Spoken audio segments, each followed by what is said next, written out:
Hiya, and welcome back to Roads Yet Traveled. The game that teaches us that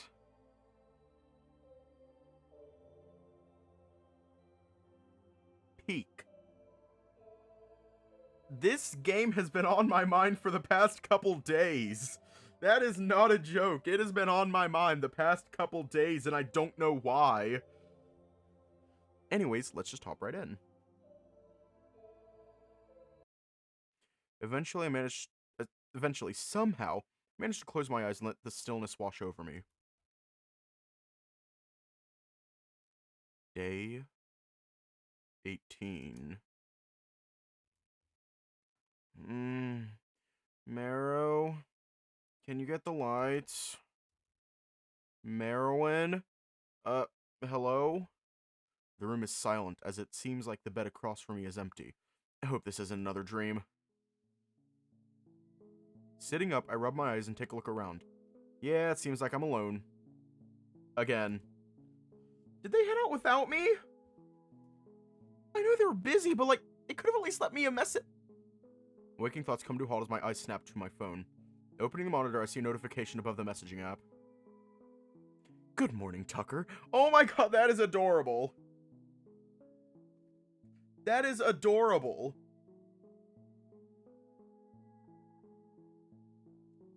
That is adorable. Good morning, Tucker. Or rather, I hope it's still morning when you read this. You know what? Fuck it. All the messages are getting the Siri voice. I had to head out and prepare a few things. So I hope you don't mind spending the day with Paytr again. Not that he's particularly free either. I'm sure you'll figure it out. Okay. Despacito. May Ruck's assistant should be over to pick you up around the 10th mark, and I should be home in time for dinner. I'm excited for tomorrow. Hugs. Marrowyn. Did he sign off on a text? That's kind of cute, actually. Sighing and stretching out my back, I put my phone down and stand up for the first time today. Damn, I slept like shit. At least I didn't wander about again. None of that is somnambulism crap. I don't know how to pronounce that. I think I butchered it. But why did I sleep so poorly then? Oh, right. Sigh. My mind goes back to what happened last night and how I've barely had time to process any of it. With heavy thoughts, I step into the shower and start to get ready for the day. We get to hang out with Paytr. As the water rolls over me, I can't help but watch endless streams of ideas wash down the drain. I have 1,000 things to say about what happened, and yet, when can I? Certainly not today, not over text. What could I even say? Hey, I know you went right back to work today, but have you had any thoughts about maybe making a decision for yourself? Shit. I think my hair's growing back, too. I really hope they have a good barber around here. Doubt I could do a good job with just a pair of scissors and a mirror. Void forgive me if they try and give me a bowl cut.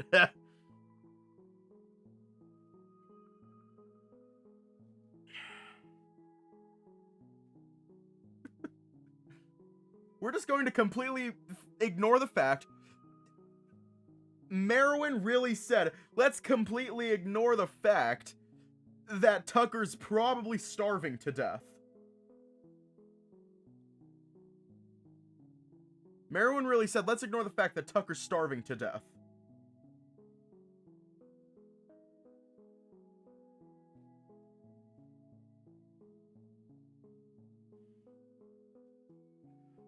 Yeah. There is a chat. Void forgive me if they try and give me a bowl cut. Fuck. I don't even have time to worry about this shit. I need to be getting dressed. They really weren't kidding about this place, huh? It's just one thing after another.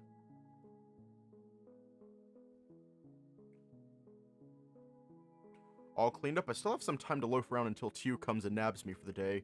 Although instead of relaxing, I found myself pacing up and down our tiny room. I figured my head would be clearer after rinsing it off, But I can't stop worrying about all this Soknos crap. I mean, even if I knew what was coming, surely it won't just be dealt with after a day or so, right?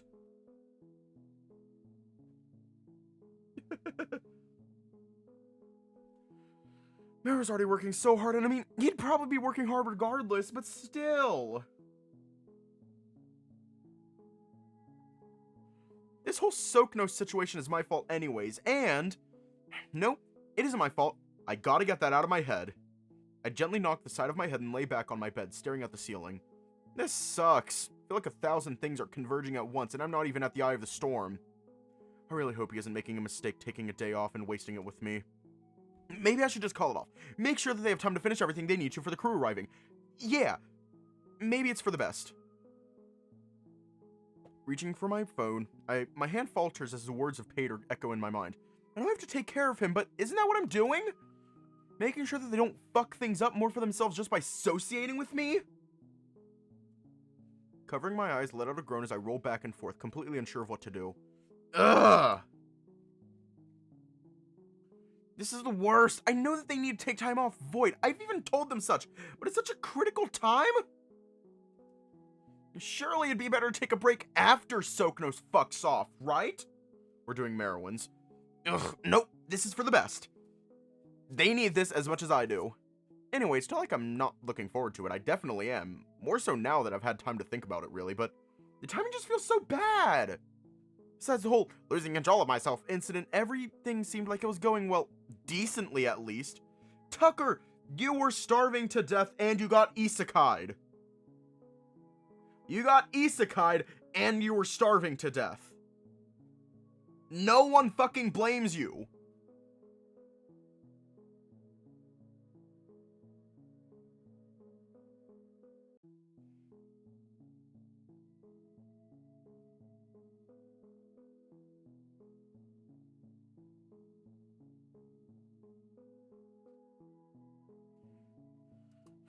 I know the captain isn't worried, so hopefully it's just some random engineer coming to yell at Tyr. Not that he doesn't deserve it. I don't know what arc this is. Anyways, he said that he doubts they know I exist, so like, surely my guardian wouldn't have to get involved, right? All of this just to make sure my roommate doesn't work himself to death, huh? Which, you know, seems surprisingly hard considering this line of work. Maybe I'll have time to ask Paytr about it. I'm sure he could give me some pointers. I know he's been dealing with this shit longer than I have. Sighing and rolling off the bed, I finish getting ready for the day as I slip on my jacket and collect my things, only coming to a pause to notice my notebook sticking out of my backpack. I've updated it a few times since getting out of the cell, but since running out of paper, I kind of lost interest. I'm not even sure how to record some of the stuff that's been happening here anyways. I wonder if my monitor has like a notes app or something. I'm sure that would be useful too. Oh, well, I guess this is it. Checking my monitor, noticing that it is exactly the 10th mark, I can only scoff as I double check my belongings and head for the door. Well, look at you! Ain't you clean up just right, huh? Last time I saw you, I was worried you'd just fall over and collapse. Now look at ya! Does she mean yesterday? I can't help but laugh, which I almost feel was her desired outcome after all. Well, where are we off to today, huh? Boss man told me to take extra care to make sure you get right where you need to go. Precious cargo type stuff, you know? Did Maruk not tell her? How can I... Alright, I almost forgot that she managed to give me her number. Sending her a quick message, she perks up as she pulls out her own monitor. Pharmacology? They got you on pills too, huh? Well, probably for the best. They do wonders for Grumpy, you know.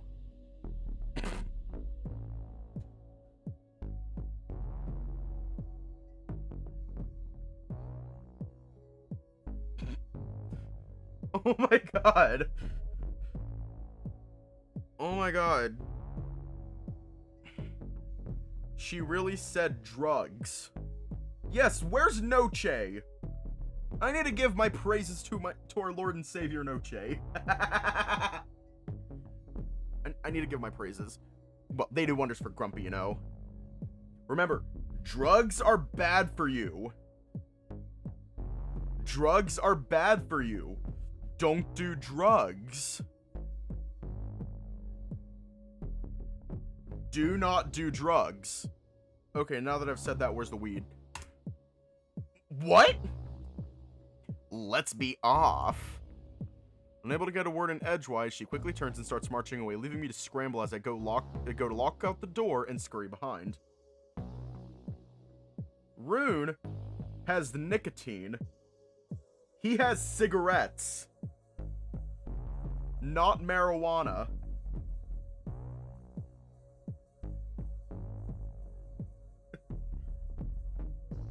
I'm pretty sure Rune has cigarettes, not marijuana. Able to get a word in edgewise, she quickly turns and starts marching away, leaving me to scramble as I go to lock the door and scurry behind. Barely managing to catch up, she doesn't even let me catch my breath as she just continues talking at me. So, heard you got a job around here too, huh? Took me a while to land this gig, so I can't pretend like I'm not a little jealous. What they got you doing? You showing us how to make alien super weapons? Or maybe like mind control? And here I thought she stopped watching those old movies. Plugging on my monitor, I send her a message, and I guess it wasn't what she wanted to see as her muzzle twists into a confused and wholly unimpressed frown. An errand boy. You know, I guess it makes sense, but like, really? You sure? I kind of figured it'd be something more... Well, I guess that kind of thing is useful around here, a lot more useful than I feel most days. Glad to see she bounces back pretty quickly. Our one-sided conversation continues as she cheerfully recites her schedule and goes about explaining how a tri-lift works. Whatever that is. Is she forklift certified?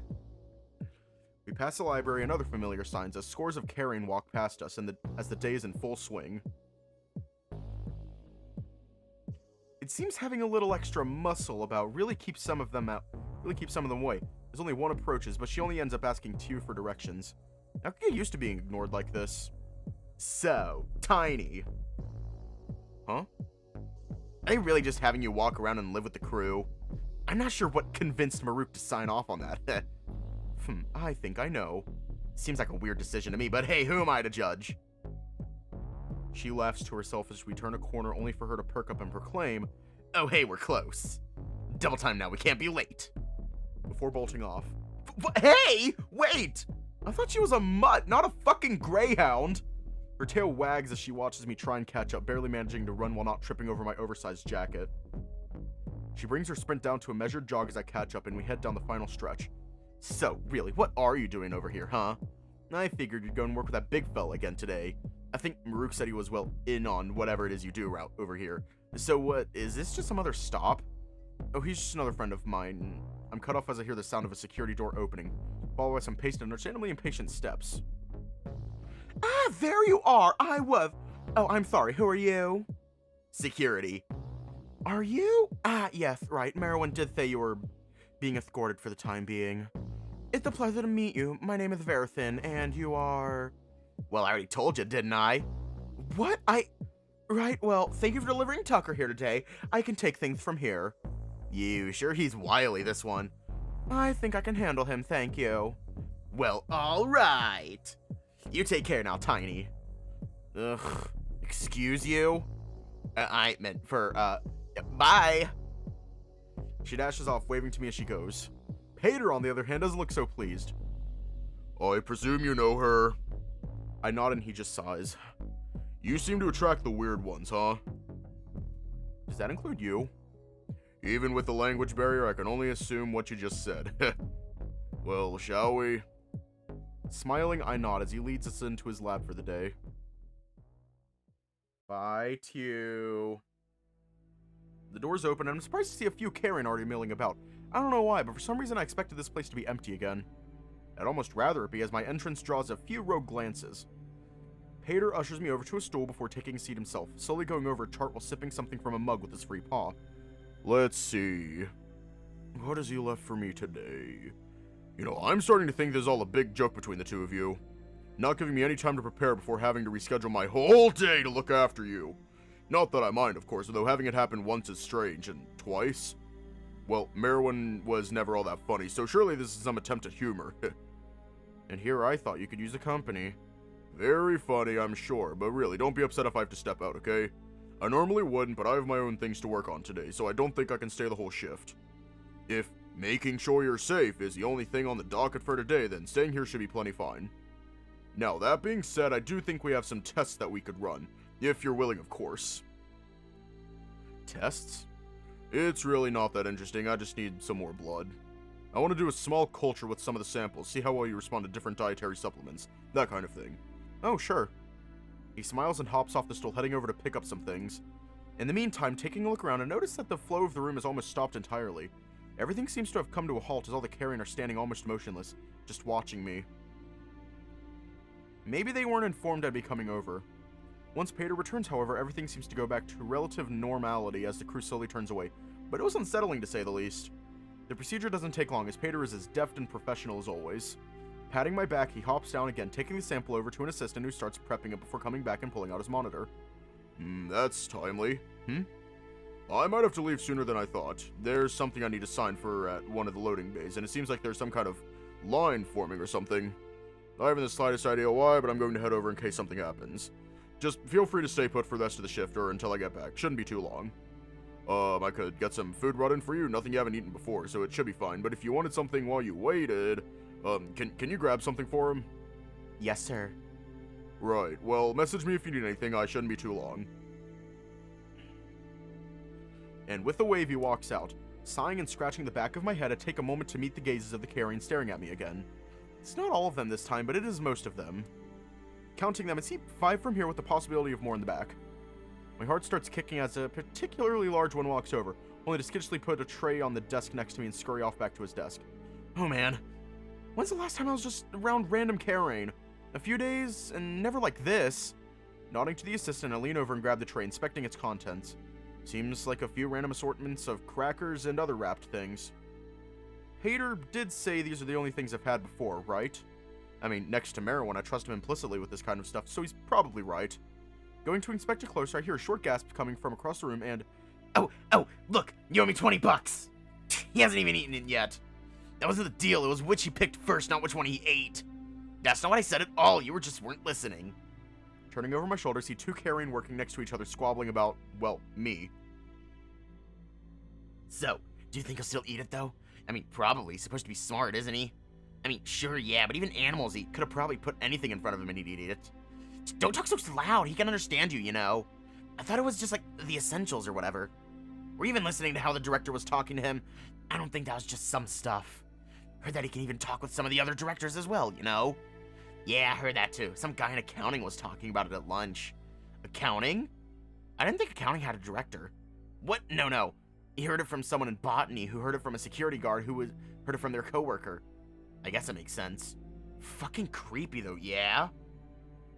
I heard someone saw him stalking the halls in the middle of the night, scared him half to death.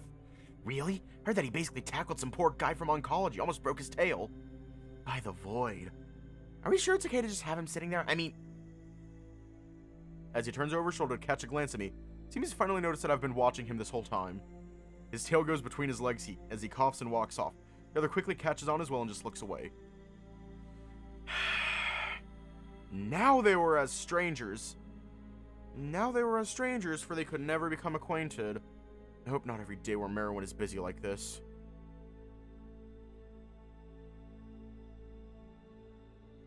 Okay, something must have happened because Paytr still hasn't come back and it's been almost 3 marks now. I hope he's okay. Tried to ask the crew for a few things since he's left, but they seemed fairly keen on ignoring me.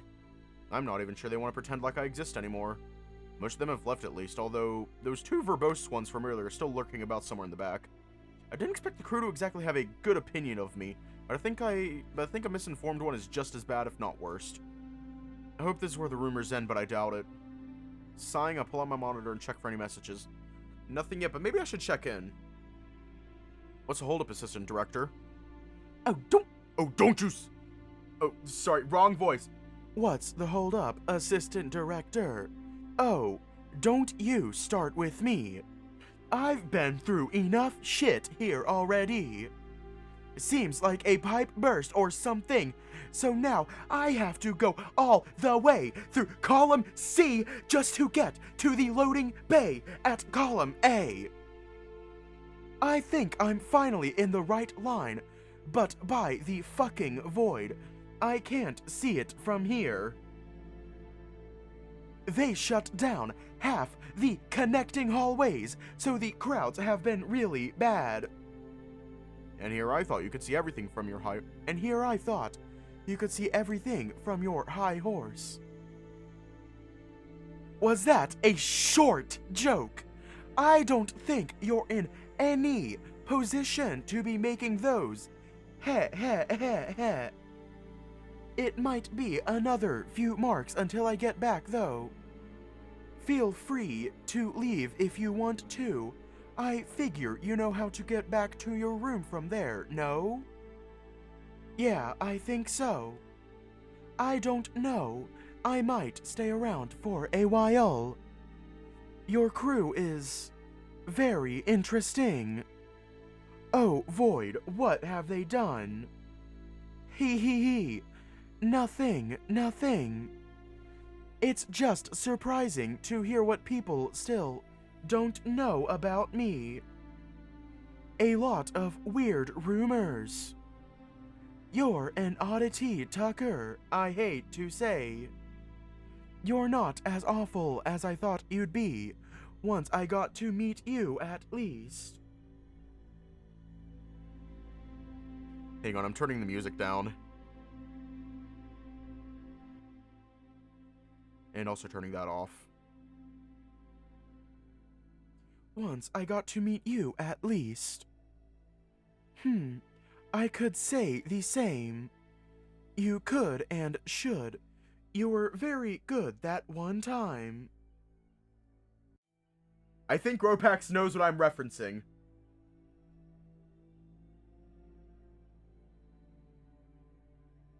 Okay, have you been following the whole fan fiction thing that happened in the Roads Yet Traveled server? Have you been paying attention to the fan fiction?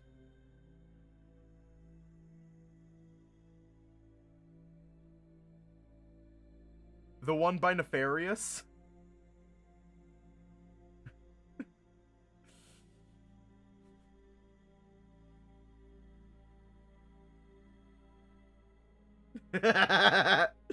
I'm referencing that.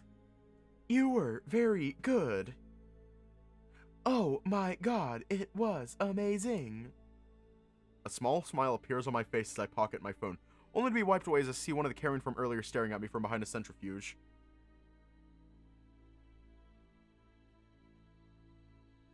Hold on. I'll post it real quick, because it's really good. It's a good fic. It's a good fan fiction, but, like, it is inappropriate.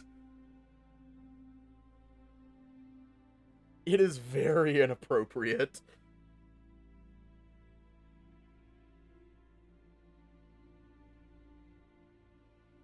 Hang on.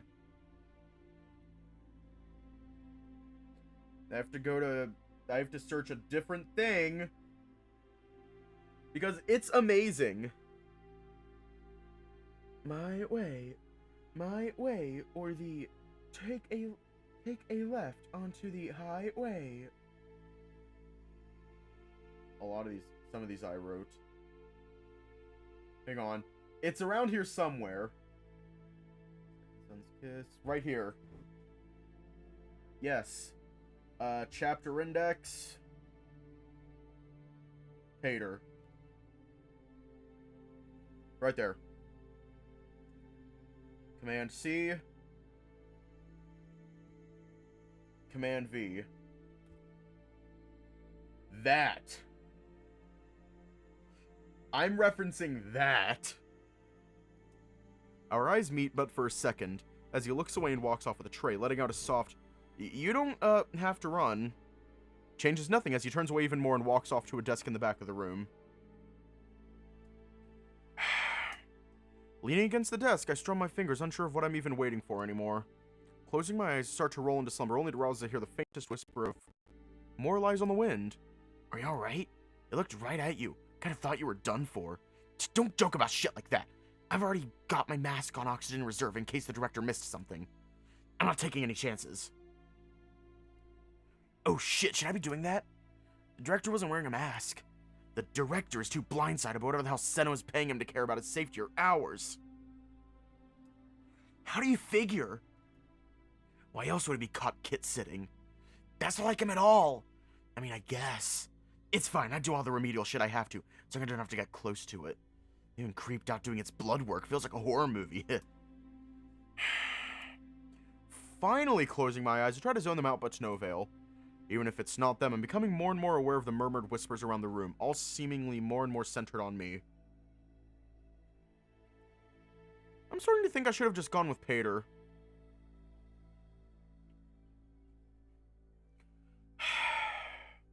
Is he still not back? Taking a look around, it seems like things have mellowed out during my nap. Everyone's just working on something or writing up some report on a monitor. Still no assistant director, though. I'm sure he's fine at this point, but I'm not sure how much longer I'm going to want to stick around without him. I'm sure the rest of the room will become quite aware I'm awake in a matter of minutes, and I don't think I need to really be here for that. Stretching and grabbing my jacket, I head for the door, placing my card against the pad, and... That's never happened before. Trying it again returns the same result, as a small red light flashes and the door stays shut. So much for the key to everything. What now? Turning around, it seems as though I've once again brought some unwanted attention upon myself. What is it doing? Why does it have a pass card? Is it trying to leave? Didn't someone put the viral lockdown in effect? The what? Looking around, most of them seem to recoil as I notice them, but one or two of them seem less afraid. Looking back at the door, I notice there are some additional locks that need to be opened. Try swiping my card on them. Damn it. You need a secondary override.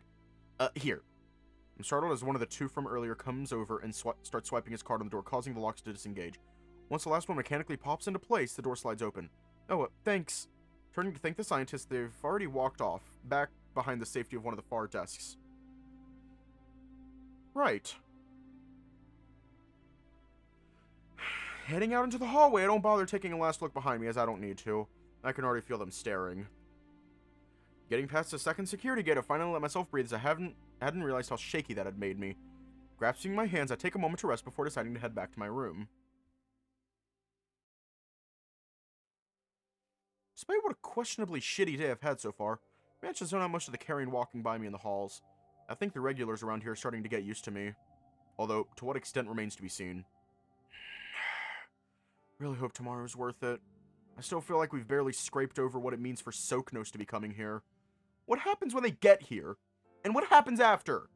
I have a feeling I should get ready for more days like this, because if today was anything to go by, well, it might suck. I've known this, though. I know that Marrow has a job that isn't just taking care of me all day. Still, being an assistant that doesn't really do anything kind of leaves me with fuck all to do and no place to be. How am I supposed to assist with anything if I keep being handed off? It's fine. I'm sure something will come up. I could always ask the captain to see if she could reassign me to something. Although knowing her, it would probably just be whatever entertains her the most. Maybe I'll just stay in my room for a few days while everything gets sorted out. Best not step on any paws while we don't even know what's going on. It's fine. All I have to do is worry about tomorrow. After that, well, I'm sure we'll figure it out. Turning to the library, I know I don't have much further to go, and I'm quite proud I made it back this far on my own. I know I technically did this route in reverse while asleep, but I'm not so sure that counts. So, this is progress. Maybe soon enough I'll actually be able to perform some kind of assistant duties. Although I shouldn't get ahead of myself. I don't think I've ever even left this column yet. Not that I'm entirely sure what that even means. Figure it's kind of like just going to another building? Although that doesn't make sense, because then why would... Fuck! Blindly turning the corner, I find myself getting floored as I've managed to bump into yet another carrion. Oh? Who's this? And what voice? Also, hello, nipple. Looking up, I notice a rather short carrion rubbing his eyes before...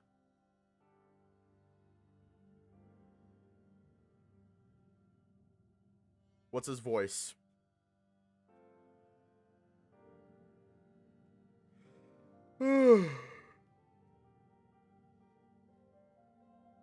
Yuichi's my natural speaking voice. Chainsburg. Hey! Watch where... Oh, I'm sorry, Caught like a deer in the headlights, he's almost too afraid to move as he looks down at me. His jaw drops and his tail curls up as he stammers out a few short words, all that fail to make any sense. By the void, you're real? It's the last thing I hear him say before he scurries off in the other direction, yelping the whole way. I guess that works. Helping myself and dusting off, I check to see if he's bumped into anyone else, but he's long gone. I mean, it's not the worst encounter I've had with the carrion today. Making sure I didn't drop anything, I continue along and finally reach the executive suite. Swapping into the hallway, I take a seat on one of the benches and roll my shoulders a bit before laying back. Let's not get too worked up before tomorrow. Marrowyn would be so worried if I was tired during our day off. Sighing and checking my monitor, I notice it's getting a bit late and decide to just wait out here until he gets back. Finding a comfortable position, I lean back and simply wait. It's not long before I hear the faithful sound of plodding coming my way that I turn and see Marrowyn engrossed in his monitor, opening the outer door. It's the return of his fucking flip phone!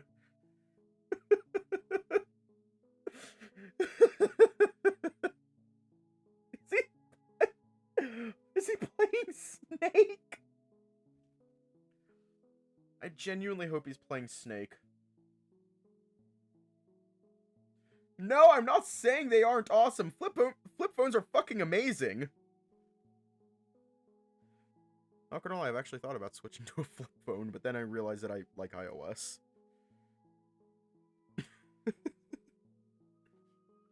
Coming my way, I hear him muttering under his breath as he keeps walking, and he walks right past me. So much for waiting for him! Keeps walking until he gets to our room and starts fumbling with the keycard as he pockets his monitor. Stops before swiping, though, as he takes a deep breath in and out, centering himself as his dopey grin appears on his face once more.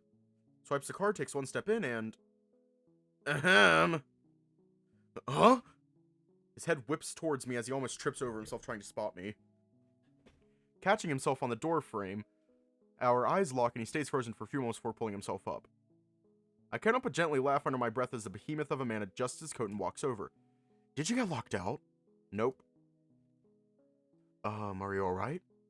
I think so, yeah. I was just waiting out here till you got back. I didn't expect a show, though. Well, you surprised me is all. But you didn't have to do that. I see his chest rise and fall as he lets out a puff of air, his smile deepening. It's alright, got a bit bored of hanging inside a room all day anyways. Paytr's lab isn't quite as comfy as yours is, mostly because you're not in it. Oh, I imagine. I'm sorry about the sudden swap, by the way. I do hope everything went well. Hey, today was fine if it means we can take tomorrow off. You can take tomorrow off, right? He leans back, letting out a hearty laugh as he scratches the back of his big head. Well, I'll be ready in time for the film, yes. I might need a few marks in the morning to prepare some things, though. Alright, Marrowyn. I trust you. Thank you, Tucker. Well, shall we? I'm gonna twin with him. Real quick, and that involves putting on my fucking glasses for once in my goddamn life. So I'm gonna twin. Hilariously, these are a lot more comfortable if they're, like, on the edge of my nose, and not, like, where they should be. It's a lot more comfortable this way. Except for the fact that now I look like I'm an old man trying to read something on the paper. Thank you, Tucker. Well, shall we? He gestures to the door and I nod as we both get up and head inside.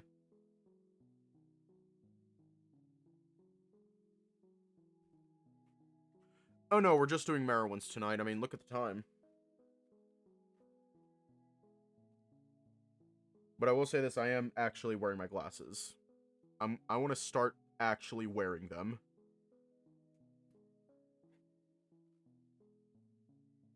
I do want to start actually wearing them. No, because here's the thing. I can see just fine without them, just not far away. I think that's called nearsighted. Everything's blurry far away, plus it makes things look less like shapes. Kind of. A few marks pass until we eat a light dinner, get ready for bed, and unwind for the night. Not many words are shared between us, however, and that's fine, but it does feel strange since we spent the whole day apart. He's still finishing something up on his monitor, though, so I'm not sure if it's really an opportune time to bother him. Watching him work, he still seems to be quite nervous, though, so maybe breaking him away from that thing would be a blessing more than anything. Hey, Marrowyn, Oh, hold on a minute. He scoffs and nods, turning back to his monitor as I pull out my own. You didn't eat anything? What? The food I left for you. you didn't have any? Oh, no, I guess I didn't get hungry. Sorry. It's quite all right. It seemed like you were distracted enough as is. Speaking of, I spoke to my crew and cleared up a few things. I'm sorry if they were maybe a bit standoffish. It was unfair of me to just drop you in there like that. For you and for them. Yeah, it was. Try harder next time, Vera's son. And suddenly I don't feel bad at all. You have such a way with words, human. Just like last time. I scoff and roll my eyes, a smile forcing itself onto my face. I got my mail, by the way. Not that you asked. Oh yeah, what happened anyway? You've got mail. A pipe burst or something.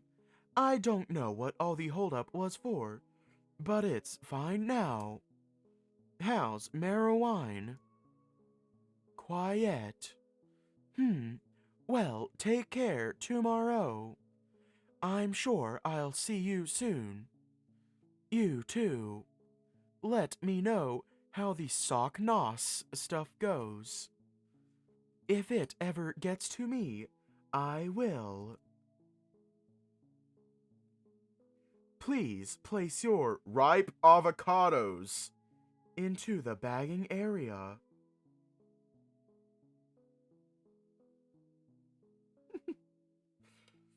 Please place your fresh yams into the bagging area.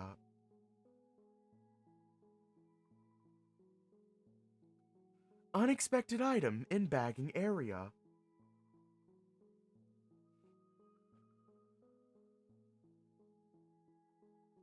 Please place your hand lotion into the bagging area. Unexpected item in bagging area. Please remove this item before continuing. Putting down my phone, I see Marrow was still working, so I hop up and stand next to him, patting his back. Hey, you feeling okay? I believe so. I'm almost done here, don't worry. Would you like to lay down for the night? Yeah, soon, I think. He nods, closing some of his tabs as I hop into the bathroom to get ready for bed. Laying down, I turn to face Marrowyn, who's for once not actually facing me as I sleep. He seems to be picking at his claws while staring off into the ceiling. He bites his cuticle, restlessly shifting slightly back and forth as he wrestles with something in his head. Eventually, he notices me staring, and a sheepish frown appears on his muzzle, as if he's been caught doing something naughty. I simply scoff as we both lay staring at each other, almost to the point of awkwardness until he speaks up. Are you excited for tomorrow, Tucker? Of course, why? Oh, nothing. I just wanted to make sure. I stopped by and picked up the tickets today, at your request, just in case. He scratches behind his ear as he awkwardly rolls away onto his back. Are you? Excited for tomorrow? Oh, of course. I just want to make sure everything goes well for you, and... Marrowyn? I am excited, Tucker. I promise. Alright, I'm sorry. Okay, I just want to say this, and you will never be able to unsee it. This is something that I did talk to my psychiatrist about. Sometimes I see faces where there shouldn't be. Like, sometimes I'll just, like, look at something and I'll see a face, and then I'll look away and look back and the face isn't there anymore.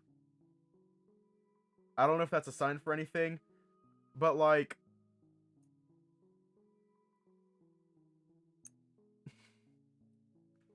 like, I see, like, his nipples as his eyes and his belly button as, like, a mouth. No, the belly button's a mouth.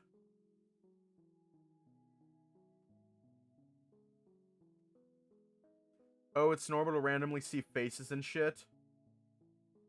It's normal to randomly see faces? Oh, okay. Nice. I didn't know if that was a cause for concern or not.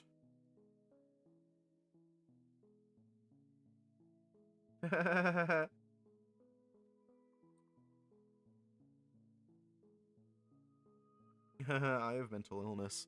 Alright, I'm sorry. It's fine. Understandable, even.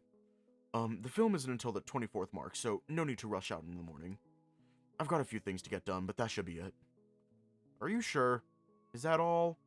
Thousands of thoughts are all burning through my mind, but all that comes out is, sounds good. And yet, it's enough. Even in the dim light, I can see a smile creep into his exhausted, flabby lips. He already knows. I'll see you in the morning, Marrow. Pareidolia, meaning seeing faces that aren't there.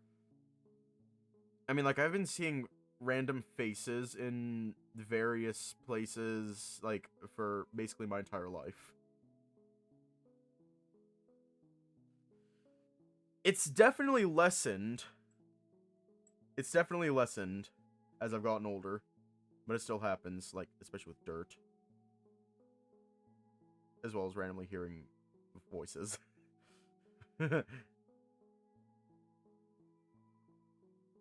Yippee. Nuh-uh. Not really. But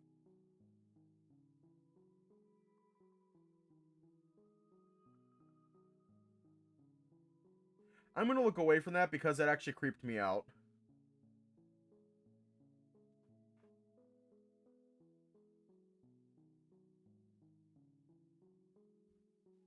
Yeah. Do you see faces and things that don't have the rough shape contents to make a face? Sometimes. Said I'm talking to a psychiatrist about it. I'll see you in the morning, Marrow. As to you, Tucker.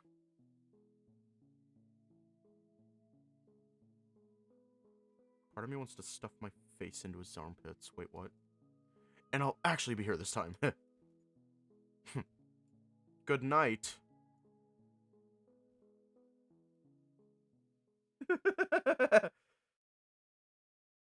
Oh no, I'm not actually mad at you, Axel. I don't think any of us are mad at you.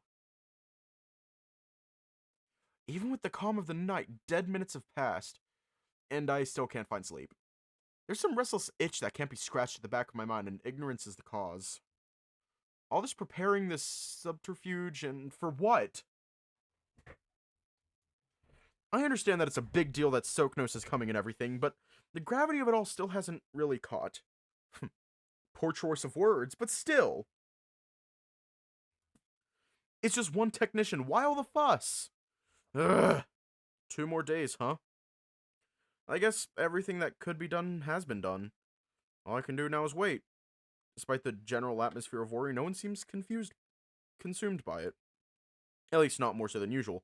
Maybe my anxiety is getting to me. Anyways, I wanted to enjoy tomorrow, so I should probably get to... Fuck, wait, let me just use the bathroom one more time. Getting up, I suddenly feel so heavy in the withering light, like there's some weight in the room dragging me down. Marrow is already deep asleep, so I should do my best not to wake him. Slipping behind the door, I turn on the lights and relieve myself, only barely managing to not fall asleep right then and there.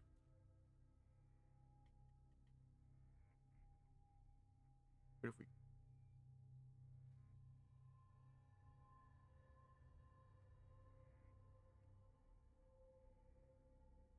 I think, like, now that my vision isn't very blurry, my brain is able to concentrate more thought on random bullshit.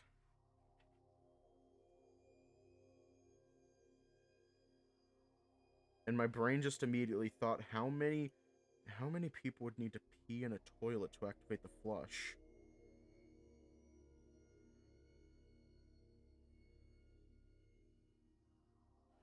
How do toilets flush?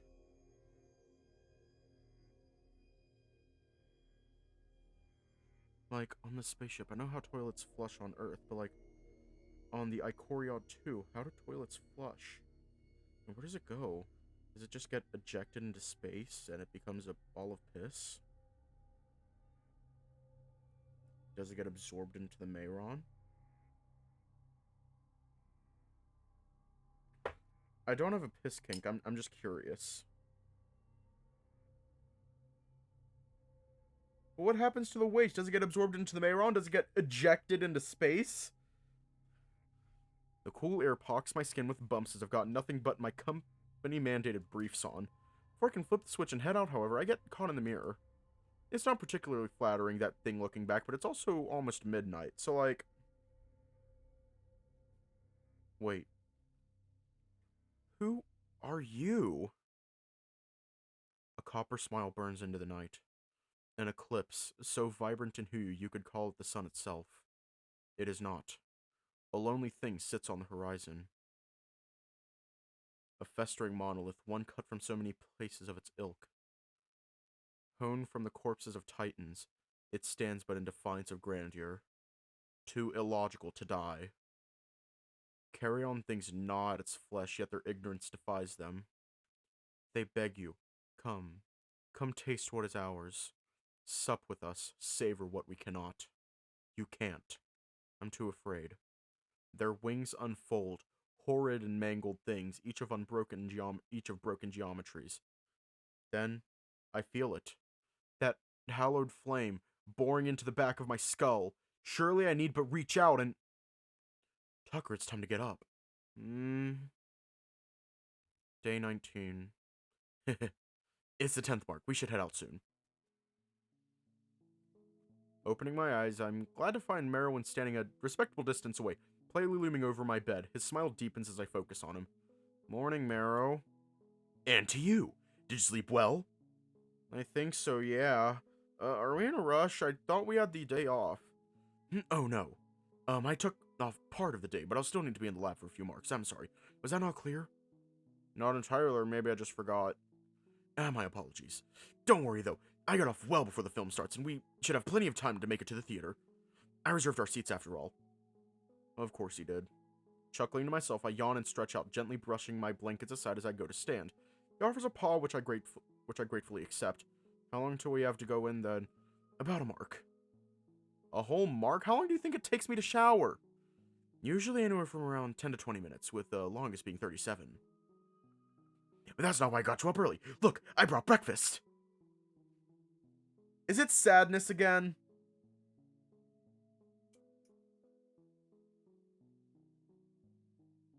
Are we eating sadness again? I'm taking my glasses off because they're bothering my ears. I can't describe it. They were bothering my ears. Like, you just have, like, the proteins and sadness holding on. Like, gotta look it up. They were hurting my ears.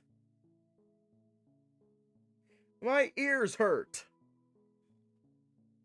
Because, like, the headphones that I'm wearing, they were pushing against them, and that was pushing against my ear. Okay, hang on. I'm on my way.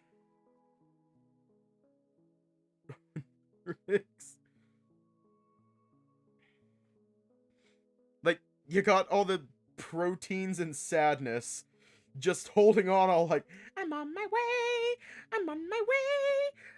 I've got my lungs and that's a start, and I've got love inside my heart. I'm on my way, I'm on my way. I might be tiny and alone, but I won't stop until I'm home. Okay, Taro. Thank you for getting the reference. I'm on my way, I'm on my way.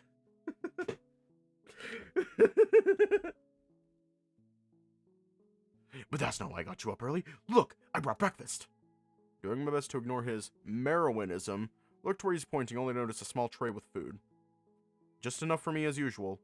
We normally have breakfast together, Marrow, don't we? This time will be special, I promise. Go wash up and I'll get everything ready. Alright, well, be warned, I feel like setting a new record this morning. We don't have that much time, Tucker.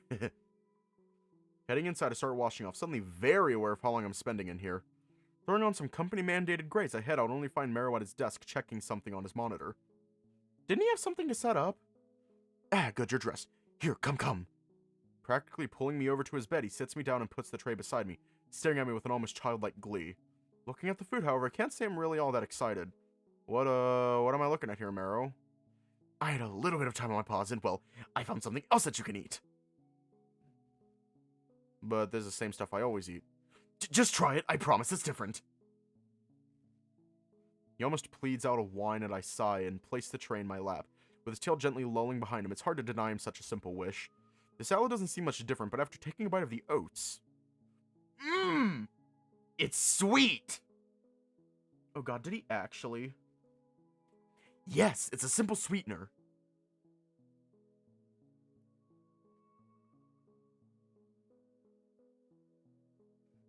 Marrowyn? If it's sweet and low, I am going to shove my fist down your throat.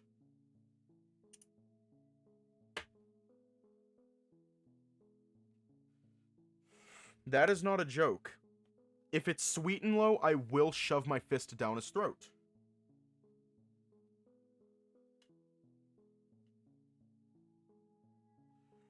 It's an artificial sweetener. Sweet and low is an artificial sweetener. The taste is weird and the aftertaste is horrid. I learned that the hard way.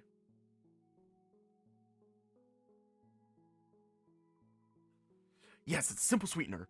There's more work to be done to characterize the specific compounds that triggered your adverse reaction earlier, but this should be just fine. Unfortunately, it's not really good for your diet, so I'd have to advise that you don't eat it at every meal, but it should enhance some dishes.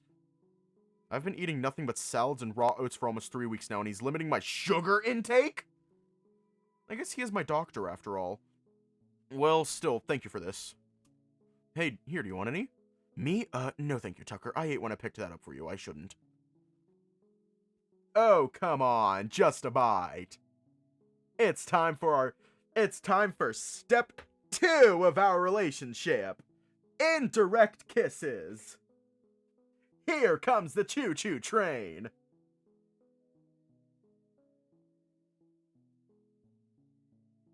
Open wide, here comes the choo-choo train.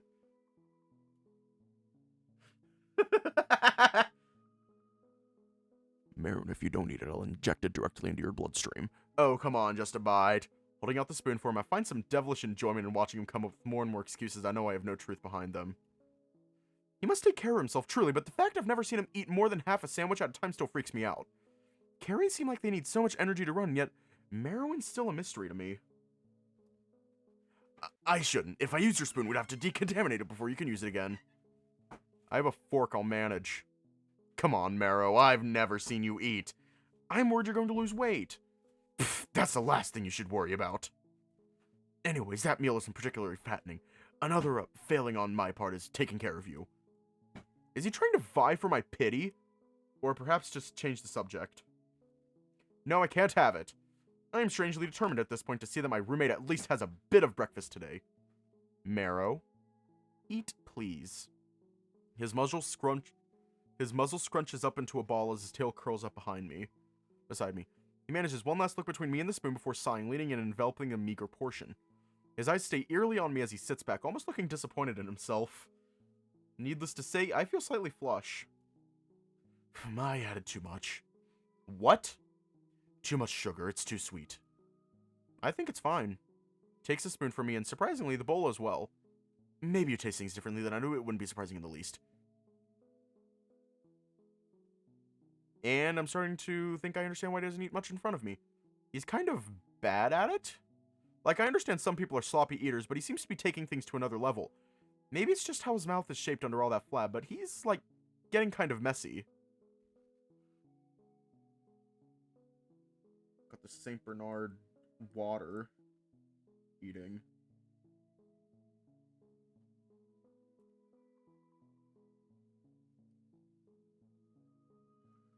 Derogatory.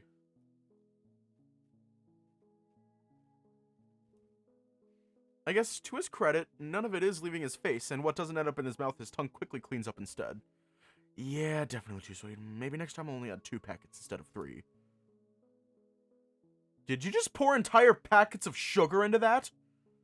How else should I have done it? He's a doctor, not a chef. I shouldn't judge him too harshly. But he's making it pretty easy. Don't worry about it, Marrowyn. This is exactly what I've been asking for, and it helps, really. Of course, I'm sorry it's taken so long for something as minor as this, but soon I'm hoping I should have some time to look into things further. I'm not going to hold my breath.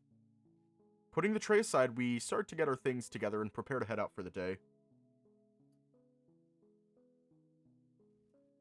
Throwing on my jacket and grabbing my phone, I notice his mirror was sized from the other side of the room. You all good? Paytr is just giving me a hard time.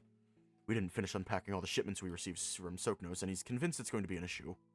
I told him multiple times that it's fine, but he's insistent on getting it all put away before anyone shows up. Last time we had a visitor from Soknos, it turned out to be more of an inspection than anything, as we got a notification a few weeks later that our labs were disorganized.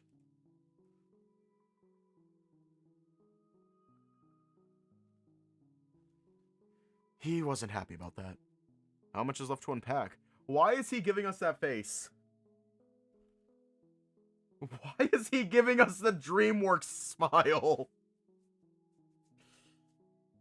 You can never unsee it. He's giving us the fucking DreamWorks smile.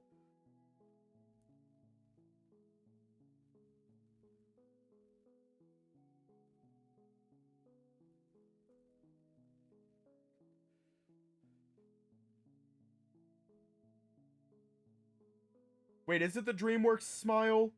I think it's the DreamWorks smile. I think that's what it's called. How much is left to unpack? More than I'd like to admit. There's still a pile of boxes in the lab, and I haven't even sent anyone to pick up the rest of it from storage. I mean, I could help if you needed me to. You know I'd never ask you to do anything, Tucker. But at this point, if it got Paytr off my back for a mark or two, I'd really appreciate it. It's no problem.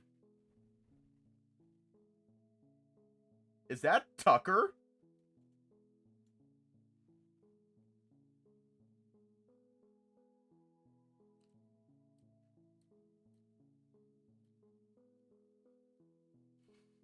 We are not pulling off the gray sweatpants. I'm sorry, we are not pulling it off. It's no problem. I enjoy helping him out. Letting out a relieved huff, Marrow walks over and gently pats my shoulder before moving his paw up and massages and messing up my wet hair. Try to bat him away, but only end up bumping into his massive forearm as he laughs and finishes collecting his things for the day. Determined to make it to the labs before any kind of true work rush begins, we head out into the halls and start making our way there. As we start to see more and more crew, though, a thought does cross my mind.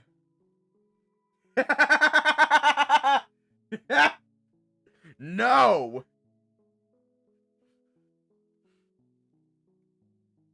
It's like, ew. It's like, God. Part of it is funny, but also, ew. I'm deleting it.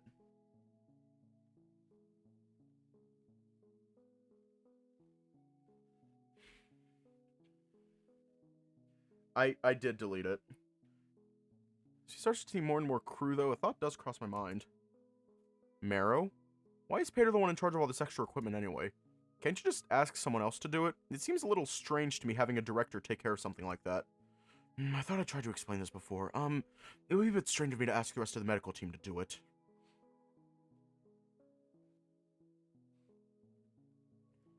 Most of my assistants aren't technically my employees. The only people who I employ directly are you, Paytr, and a few disparate research staff that sometimes aren't even on the station. We all work on the same projects, mind you, and I am the head researcher, but it would be strange to ask them to do something like that. I felt bad enough when I had to ask some of them to help pick up lunch for you the few times that I did. I mean, have you asked? They seem pretty intent on helping you from what I've seen. No, it's quite alright. Having Paytr around when he can be is enough, truly. And you have no problems ordering him around, huh? Oh, by the void, no, in fact, I think he quite likes it. Throwing his head back, he belts out a laugh before wiping his eyes and turning back to me. Anyway, he's expecting us, so we shouldn't keep him waiting. Still a bit confused over the whole thing, I simply nod and follow along. While walking, though, my mind wanders. I can't help but be reminded of what's waiting for us at the end of the day. A film of some kind, real and concrete alien media. I almost wonder if I should bring a tinfoil hat to the screening.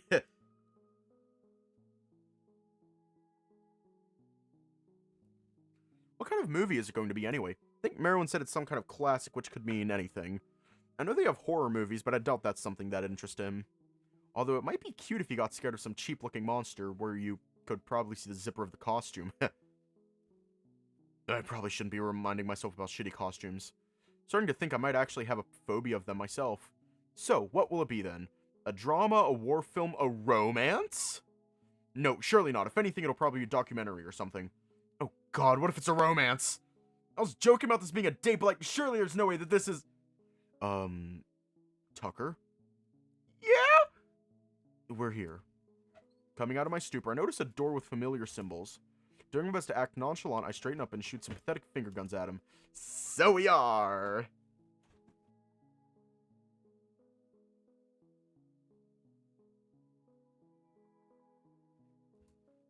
Right. Well, I'll be around if you need me, but Paytr's waiting for you. And as much as it may amuse me to see him riled up, I do think you should seek him out before he does the same for you.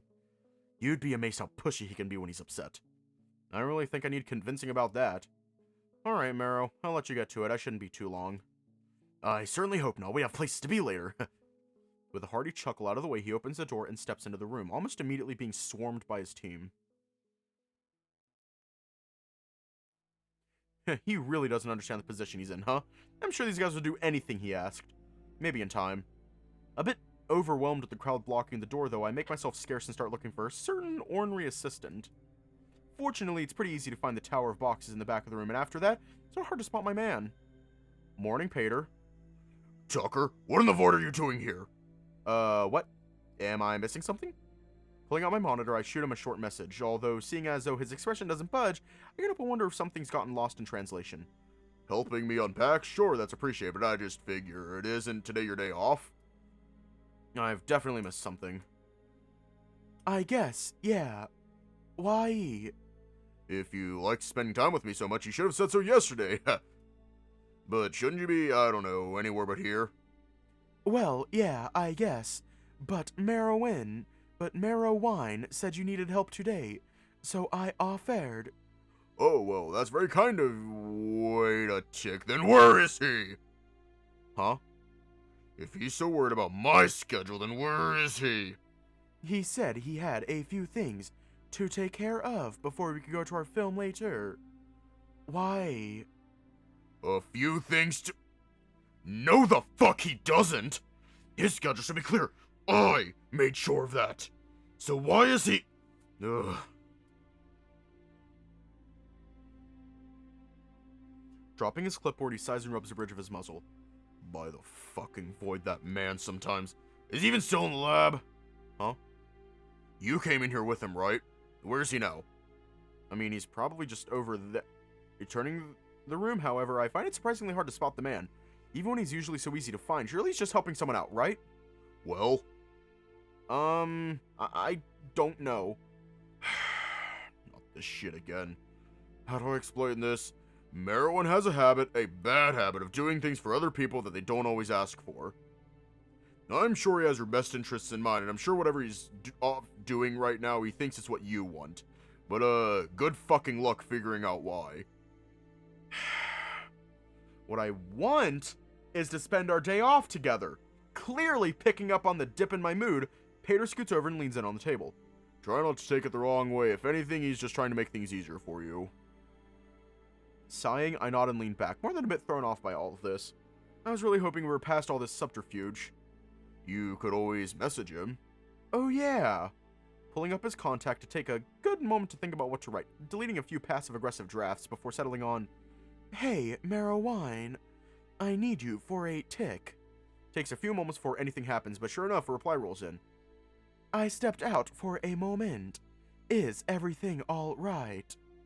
"Yeah, I guess. Can I come work with you, though?" "What? Doesn't Paytr need your help?" What's he saying? Shh. No, not really. It might be really boring for you here. Maybe it'd be best if you stay where you are until we're ready for the film. Okay? Marrowyn. It'll ruin the surprise, though. Marrow. I'm just 2 doors down. Can you give me a mark or two, at least, please? Stifling another annoyed sigh, I turn to Paytr, who can only hike an eyebrow. I found him. Figured as much. Well, what now? He's asking that I let him work for at least a mark or so. Are you going to let him? Yeah.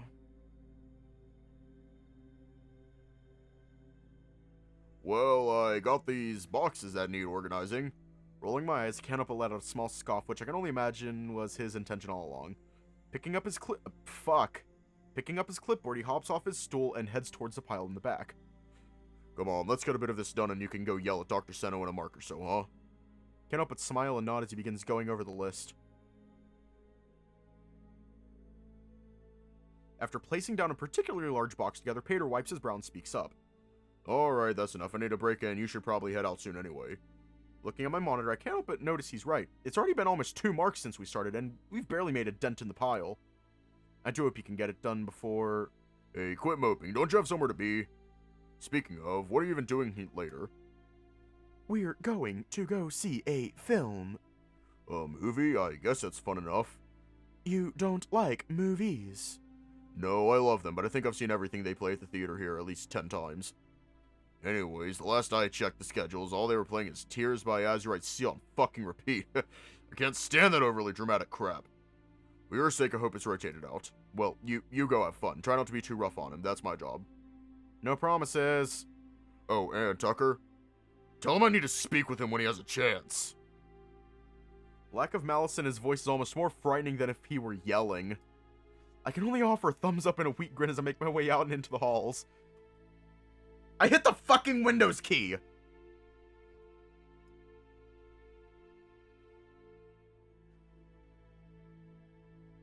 It hasn't happened in a couple days!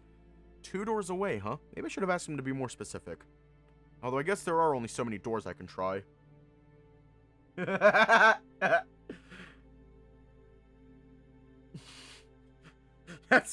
think that's what they're going to watch. Heading 2 doors up the hall would lead me towards the elevator, so I don't think that's it, but the lab 2 doors down seems to be empty. I'm about to close the door and walk away until I hear a faint sound of glass clinking as it's tapped with a claw. Heading inside, I see Marrowyn standing at the back of the lab, hunched over one of the desks. Hey, Marrowyn. I figured I would have at least had a few marks before you figured out where I was. You shouldn't have sent me to Paytr then. He had you figured out in a matter of minutes. He's upset, by the way, if you can imagine it. Oh, I can. And are you? No, Marrowyn. I say as I move over beside him, staring up at him. He drops what he's doing and looks down at me. His placid expression would almost be intimidating if I didn't know him better. He's nervous. I'm just confused. Didn't you want to hang out today? Ah, there it is. I figured that mask wouldn't hold on. Of course I do, Tucker. After this morning, I got so worried that I had messed something up. I wanted to make sure that when we did spend time together, everything would go well. And it will, once I finish this.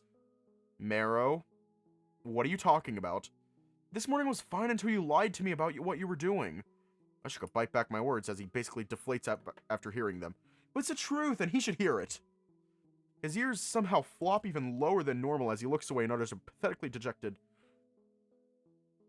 "But I messed up your breakfast." What, Marrow, what are you talking about? You didn't like the oats I made. Huh? They were fine, what do you mean? But you were disappointed with them. Even made me finish them. What? Yeah? 'Cause you never eat! I'm confused. Is this a caring thing? I just thought that maybe you were trying to humor me. Marrowyn. Letting out a sigh, I reach up and pat as close to his shoulder as I can. He lets out a short huff before turning back to me with a dejected look on his muzzle. Is that really what this is about? Partially. I worry when you don't eat, Marrowyn, you know that. I've seen what the other guys eat, and it's way more than the meager scraps you get by on. But what else is bothering you? I just realized how poor of a job I've been doing looking after you. What? I've been fine! What do you mean? No, you haven't. I've barely made any progress in figuring out what you can eat, let alone any other allergies. Still not to mention the fact that you still need assistance getting around. Don't think I wasn't worried when I found you walked to the room by yourself last night. I'm proud of you for doing so, truly, but the fact you did it basically blind, I'm sorry, I want to try and do better for you. And I think I made a mistake. Leaving me with Paytr is usually a mistake, yeah. Hang on, I'm adjusting my microphone so it's closer. And I can lean back more so my back doesn't hurt as much. He lets out a small chuff as a burgeoning smile creeps onto his lips. I figured I could use today to, well, I don't know, fix things? Saying it out loud, it doesn't make much sense. You can't really fix those things in a day, Marrow, especially not on your day off. I know, I just figured I could get something done while you were busy helping Paytr. Even if you did, I'd rather have spent the day with you. His stunned expression says enough as shaky paws find their way up from his hips. All the anxiety in his body seems to evaporate as all that's left is some scattered thoughts as he mutters out a, "May I?" You don't have to ask. I expected it to come on like a tidal wave, crushing him perhaps out of place, but no. As he gently wraps his arms around me, it's a much softer thing, especially coming from the massive saint.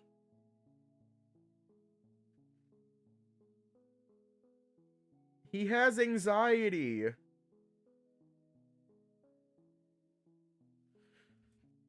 With his breath calmed and his mind clear, he takes a few moments to embrace me before pulling away, not keen on making the moment last any longer than it needed to. Patting his hip as he backs off, I can hear his tail gently mess up the coat as some semblance of a smile creeps back onto his face. So, what were you doing here anyways? Just some more allergy testing to see what foods you can and can't have. Although I was working on something specific. Oh? Hehehe. Not explaining himself further as he lumbers off to pick up another tray before walking back. I should still be able to finish this before we need to head out, but if you don't want me to, I'm sure we could find something else to do. Tapping my finger on the counter, I look up at him and take a moment to put my words together. If he wants to do something nice for me, I should let him. After what I said a few nights ago, it would just be more confusing for him if I said no at this point. No, you finish this up. I think I better help Paytr before Box falls on him anyways. Yes, right! Patting him on the side, I hear his tail brush against the floor up until I start to walk away. Getting to the door, however, Tucker? Perhaps you'd rather stay here, though? Oh, are you sure it won't be really boring? I say with a cocky smirk as I turn back to him. Flustered and perhaps a bit miffed, he blows a breath out of his nose and straightens up. Well, I suppose Paytr could use a company, but, I think I could maybe find a way that you could help here, if you wanted to. Do you want me to? Yes. He finally tells the truth! Let us rejoice! La la la la la la la la la la la la la la.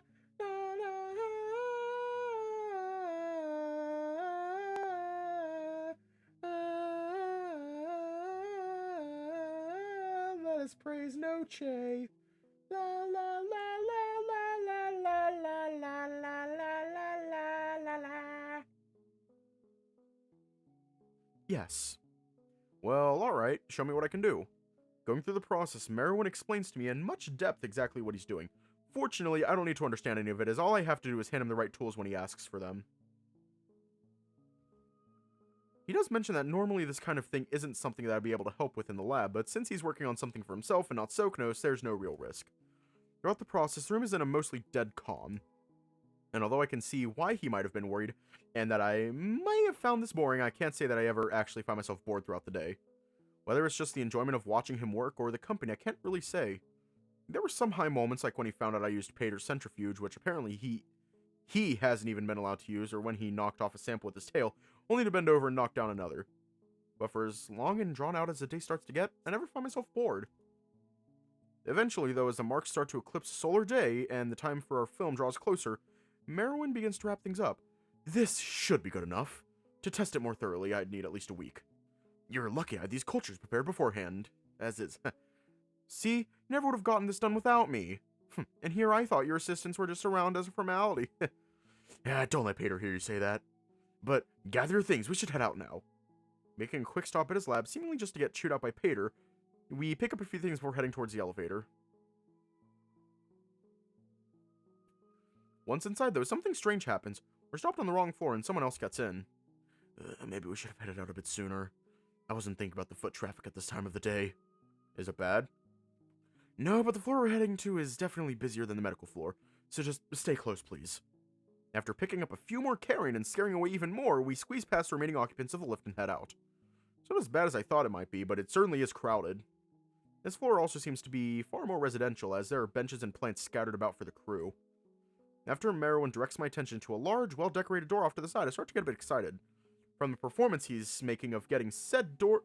Or for me, I think he's pretty excited too. Stepping inside, the first thing I notice is the smell. Wait, it almost smells like... Welcome to the Column B Theater, Tucker. We still have a few minutes before we have to head inside. Would you like to try some snacks? Is that popcorn? If that's what you call broken kernels, then yes. Give us popcorn!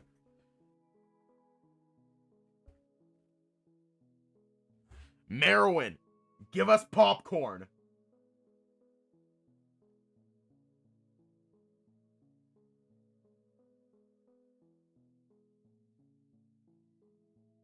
If you don't give us popcorn, I'm gonna bite you!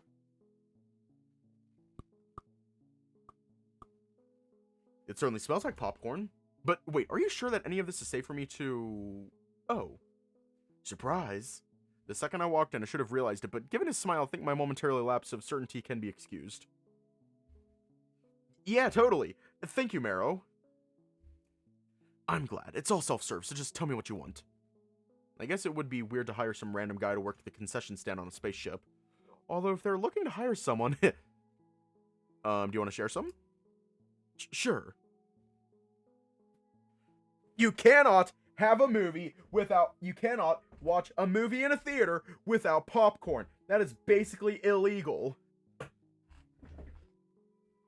We also need cola. Sure. You don't have to. I promise that this isn't about you not eating either. It's just a nice snack to share, you know? We can get a large just in case.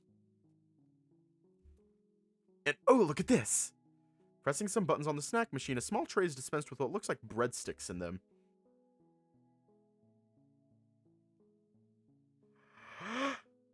Breadsticks?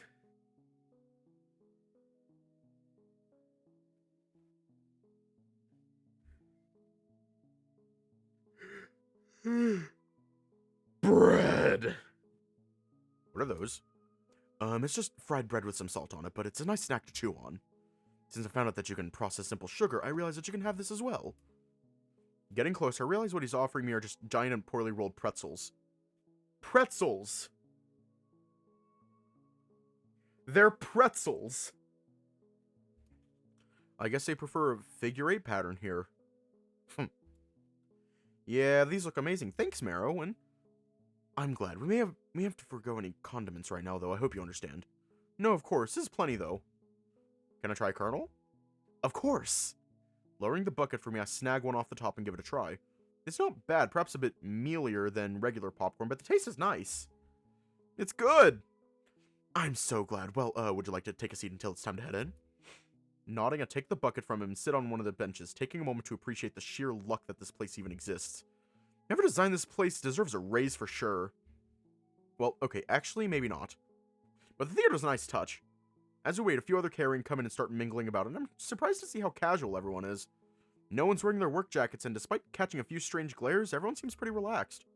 Hey, Marrowyn, can I ask what movie we're seeing? I've only just realized that I have no idea what I'm walking into. Oh, of course. It's Tears by the Azurite Sea. I believe it's an adaptation of a historic play. I've also been told it's one of Professor Senna's favorites. Oh boy. Yeah? What's it about? Well, from what I've surmised, it's a drama, more or less. It's the story of a young noble who believes her mother, the queen, was murdered and replaced by her aunt. It's all quite over the top from what I can tell, but it should be enjoyable. Despite the fact it's apparently not very historically accurate. Considering my basis of history around here only goes back about 5 cycles, I think I'll be okay. Right. And you've never seen it? Have you seen any movies? I've seen some movies, Tucker, just not this one. And most of the ones I've seen were documentaries or educational in some way. I did watch this one horror film this one time, though. That was a documentary on space travel, so when the crew started dying, I was definitely a little confused.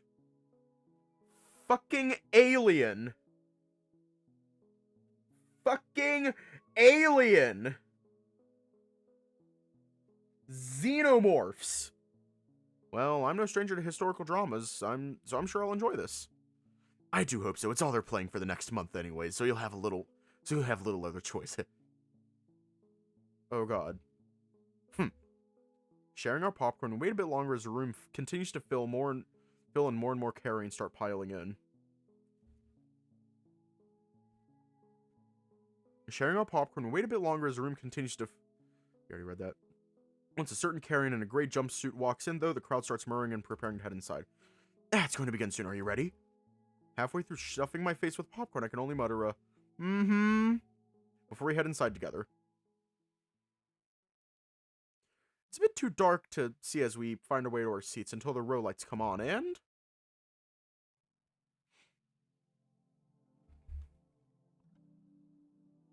Is that mold?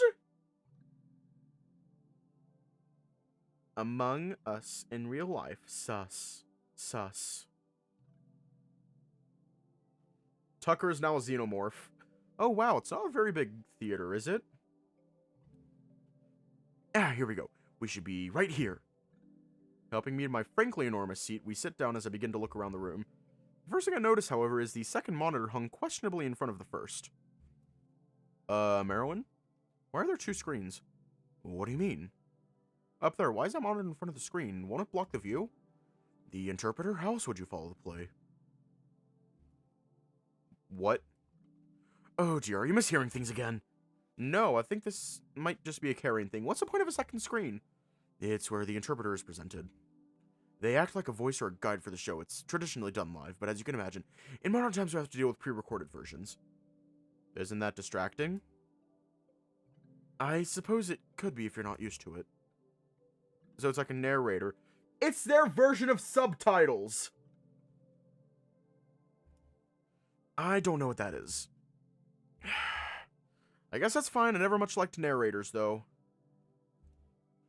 The omniscient voice always feels kinda overbearing. I'm sure I could get them to leave it off if I asked, or would you rather just leave? No, it's fine. I'm just shocked. Hello, everybody. Markiplier here.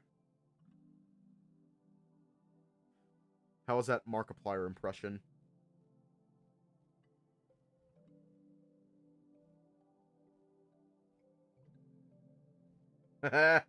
Yes! Hello, everybody. My name is Markiplier, and welcome back to Five Nights at Freddy's.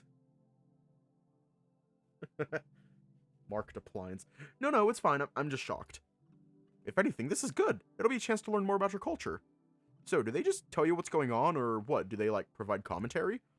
Well, it depends on what's being shown. For something like a film, they'll usually just fill you in on key details that might not always be apparent. Is that the I can't do like a fucking screaming Markiplier. Might not always be apparent. While for something like a play, they might try and cover the plot, or things that happened previously that could have been missed. Don't they talk over each other? A skilled interpreter won't interrupt if something is happening, but it varies from show to show. It all sounds a bit unnecessary to me. I wonder what the origin of it is. As I sit back and wait for the film to begin, more carrions start filing in and I notice something a bit strange. They seem to be giving us quite the large berth. I guess that isn't really weird. They do that all the time when we walk through the halls, but here? Now?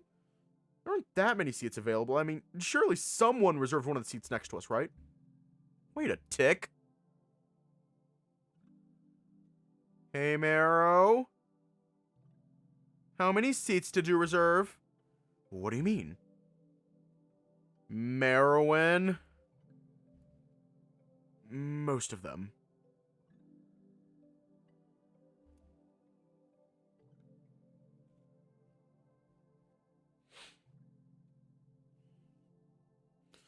Marrowyn's a yandere. It's confirmed now.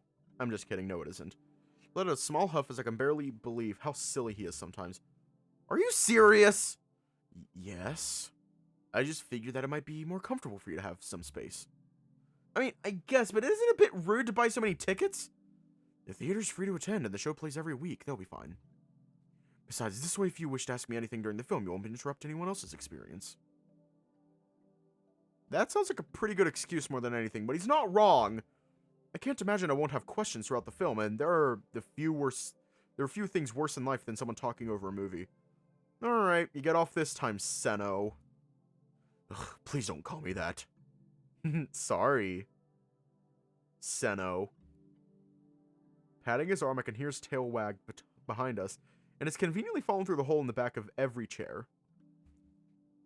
Start to feel less bad about that buying out the house when a few more minutes have gone by and the theater is still far from full. Looks like it only houses maybe 30 people at most, and a lot of seats are still empty. Well, Marrowyn did say shows every week, so I can't imagine it's usually sold out. And Paytr said it sucks, so there's another good reason it's probably not going to be filled anytime soon.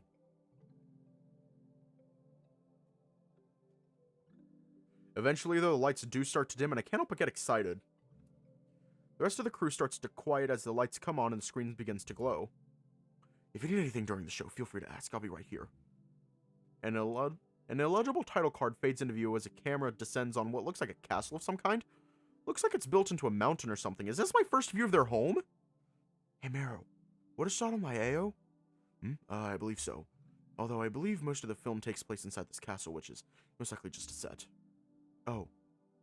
I guess it makes sense. It is based on a play, after all. After their first few cuts, the interpreter screen comes on, and a serious-looking carrion appears. He has short, bristly fur and a graying muzzle. As he goes to speak, though, I can't help but notice that text seems to appear under him in lieu of audio. Is the interpreter broken? Oh, it's one of these? Yes, everything is fine. It's, rare, but sometimes interpreters are silent, yes. It's a bit avant-garde, but I suppose it can be easier to follow at times. What? When he doesn't elaborate, I can't do much besides turn and watch the other screen. There are a few more shots of the camera gliding through the empty hallways and vibrant gardens, and all before it comes to a stop at the view of the protagonist's back. She seems to be average height for a carrion with thick dark fur and pointed ears, and she's wearing this amazing button-down with a scary-looking collar and pleated shoulders. It's almost as if someone combined Victorian-era clothing with something from Hot Topic. As the shot pans up and the credits begin to fade out, she turns to the camera and says something? Did I hear her wrong? Listening closely as she monologues in the garden, I can't help but wonder if something is terribly wrong. Just make sure I'm not losing my mind. I wait a few moments and then a few scenes, but no, I can't understand a word they're saying. Marrowyn? Yes? Is this film not in Korean? Oh no, it's in pre-unified Xalite. Why? I can't understand it at all. Oh, well, that's strange. I think he's distracted by the film as it takes him a moment to process what I just said before his head whips back to me and his jaw hits the floor. I'm sorry? Can you repeat that? Yeah, I don't know what's going on either. I can't understand a word they're saying. His eyes dart back and forth behind his glasses as he tries and fails to articulate his thoughts. Scratching behind one of his ears, he scrunches up his muzzle and sits back. First written language, and now this? I feel like we've done this before, Tucker. What are you... Oh, I guess. What should I do? What should you do? Well, that's up to you. Do you want to stay through the rest of the film? But that's what you're worried about! Tucker, the nature of your inherent understanding of our language is still a frustrating mystery to me even now. And there's another piece in that puzzle, one that I have no hope of figuring out tonight. Trust me, I've put hours into trying to figure out what might be going on, yet somehow I never thought to try another language. But beyond panicking, there's not much more I can do for you tonight. I'm almost taken aback by how calm he's dealing with all this, and right now he is as well. I guess this isn't some huge revelation either. Can't read Korean, and even though I can understand it, it doesn't mean I can understand every carrion language as well. Still, it's creepy as fuck. Well? Huh? Oh, sorry, well, I'd love to stay for the show, but I'm not sure how I'm going to follow anything. Just read the subtitles. Marrowyn. Oh, right. He really said read the subtitles.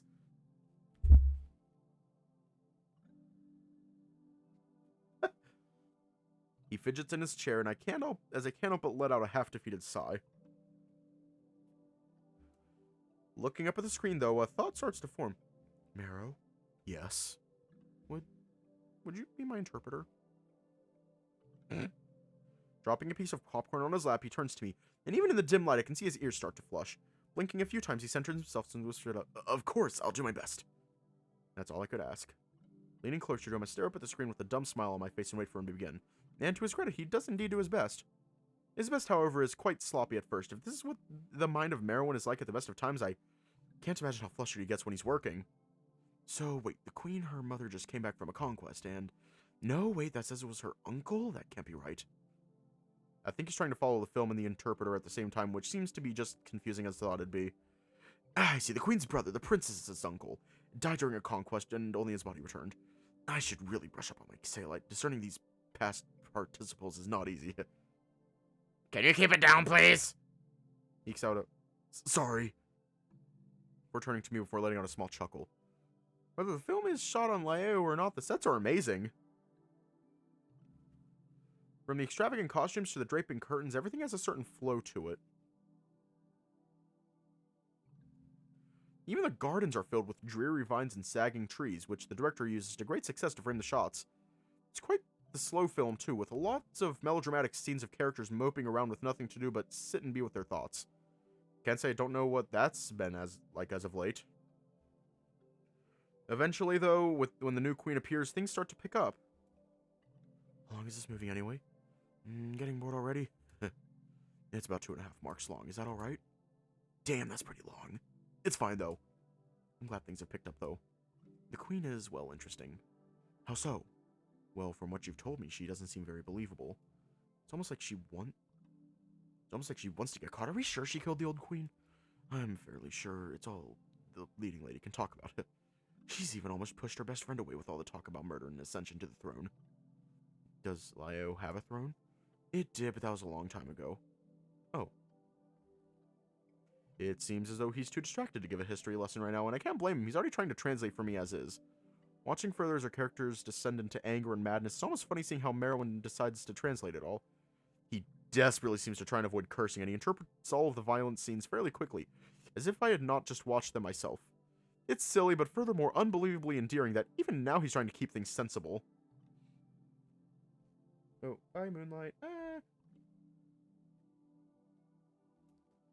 As one mark turns to two, I find myself following the story fairly well even without its help, becoming rather engrossed in the mediocre tale. It feels oddly familiar even with all the aliens yelling at each other. Running dry on foot, I find myself scraping the bottom of the popcorn tub to find any hidden kernels, only to brush up against something large and furry. Looking down, I notice Marrowyn seems to have the same idea and is grasping around for any remnants himself. I feel like I've heard about this kind of thing before. Brushing those thoughts aside, I gently squeeze one of his meaty fingers, eliciting a small yelp as he retracts his paw. Looking up at his dumbfounded expression, I can't help but laugh as I pour some of the remaining kernels into his hand, and go back to watching the movie, intentionally paying him no mind. Considering I can hear his tail, though, I don't think he minds one bit. With the film coming to its climax, we find ourselves basically slumped over one another as he has to work overtime to interpret what everyone's saying. Accusations are being thrown left and right, people are dying, and I can tell things are going to wrap up soon. I'm confused. Why does the king not care if his daughter is telling the truth or not? I can't quite follow that either. I believe it's something about his line of inheritance? I suppose he's content as long as he has an heir. Seems kind of fucked up to not trust his own daughter, though. I would have to agree. Although her actions have been questionable throughout the story. Oh, this is it. She's accusing the queen of killing her mother. What's your... He goes into great detail about the minutiae of some small piece of ancient customs. A thought does dawn upon me. Throughout the runtime of this film, and even now, I feel as though I've spent more time looking at and listening to Marrowyn than I have the plot. Oh, that is adorable.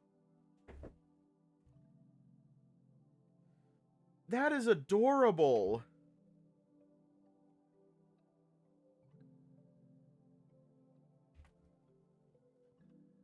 I'd let him.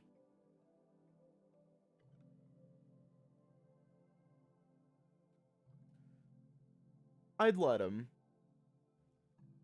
Not that I'm not following along. I'm doing my best, but as much as the film is interesting, I can't take my eyes off him. Even now, as a final duel between the two would-be matrons play out, I find more joy in watching his entertainment than that of the screen itself. Exactly, Axel. Reaching out to lay a hand on his forearm as I pull myself closer, eager to hear more.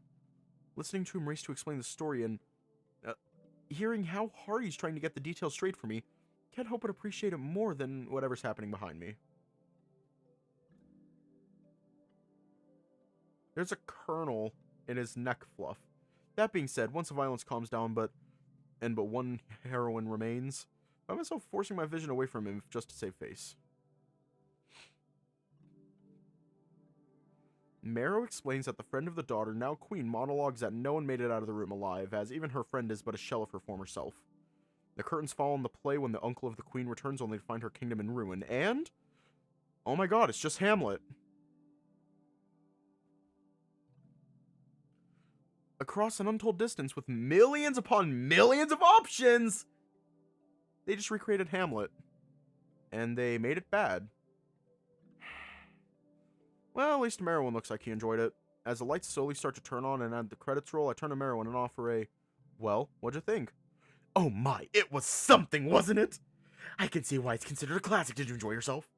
Of course. Even if the film was a tad trite, I can't say I didn't have fun watching those Carrying tear each other apart. Relaxing as the credits roll, the other Carrying start to file out one by one until it's just Marrowyn and I in the theater. The dim lights just barely illuminating our faces. Staring blankly at the credits, I can't help but wonder what was beyond those walls, just out of view, about Lio.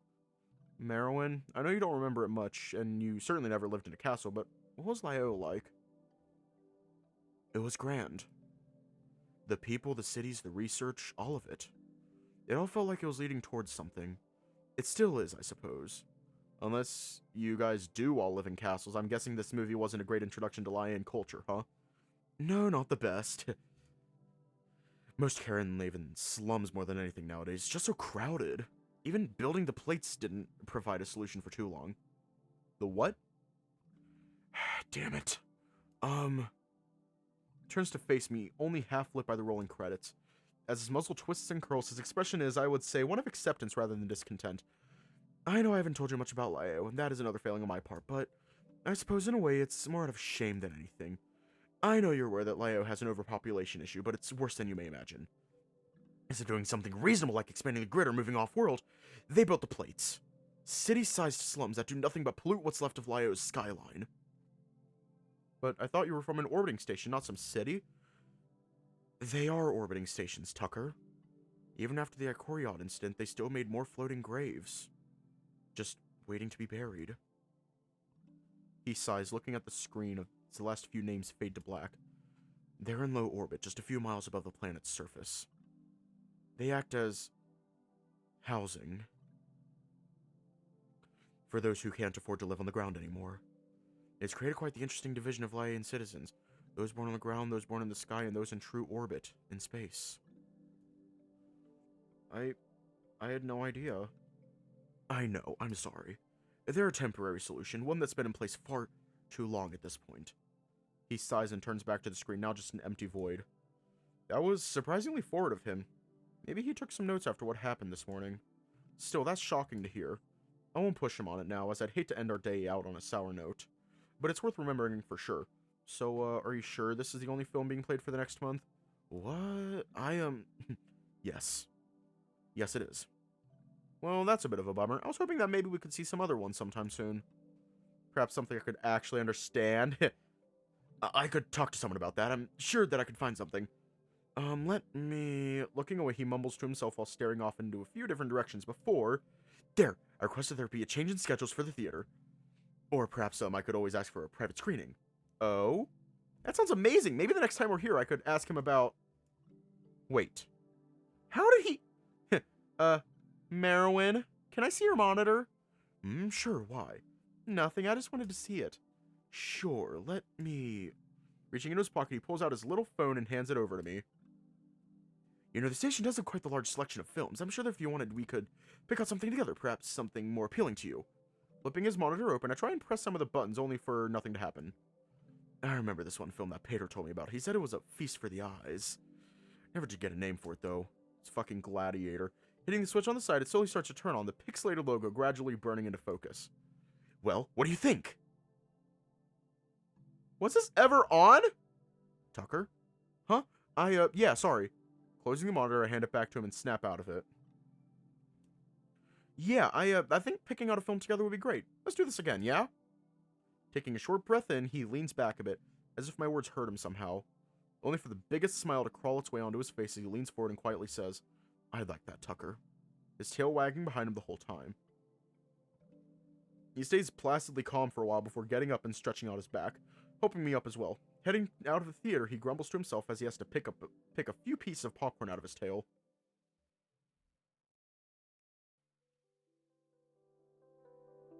As we pass by the labs, Marrowyn picks up the conversation. Well, I'm glad you enjoyed your day off, Tucker. I hope you don't mind that things are going to get busy for a while, though. Yeah, I've been thinking about that.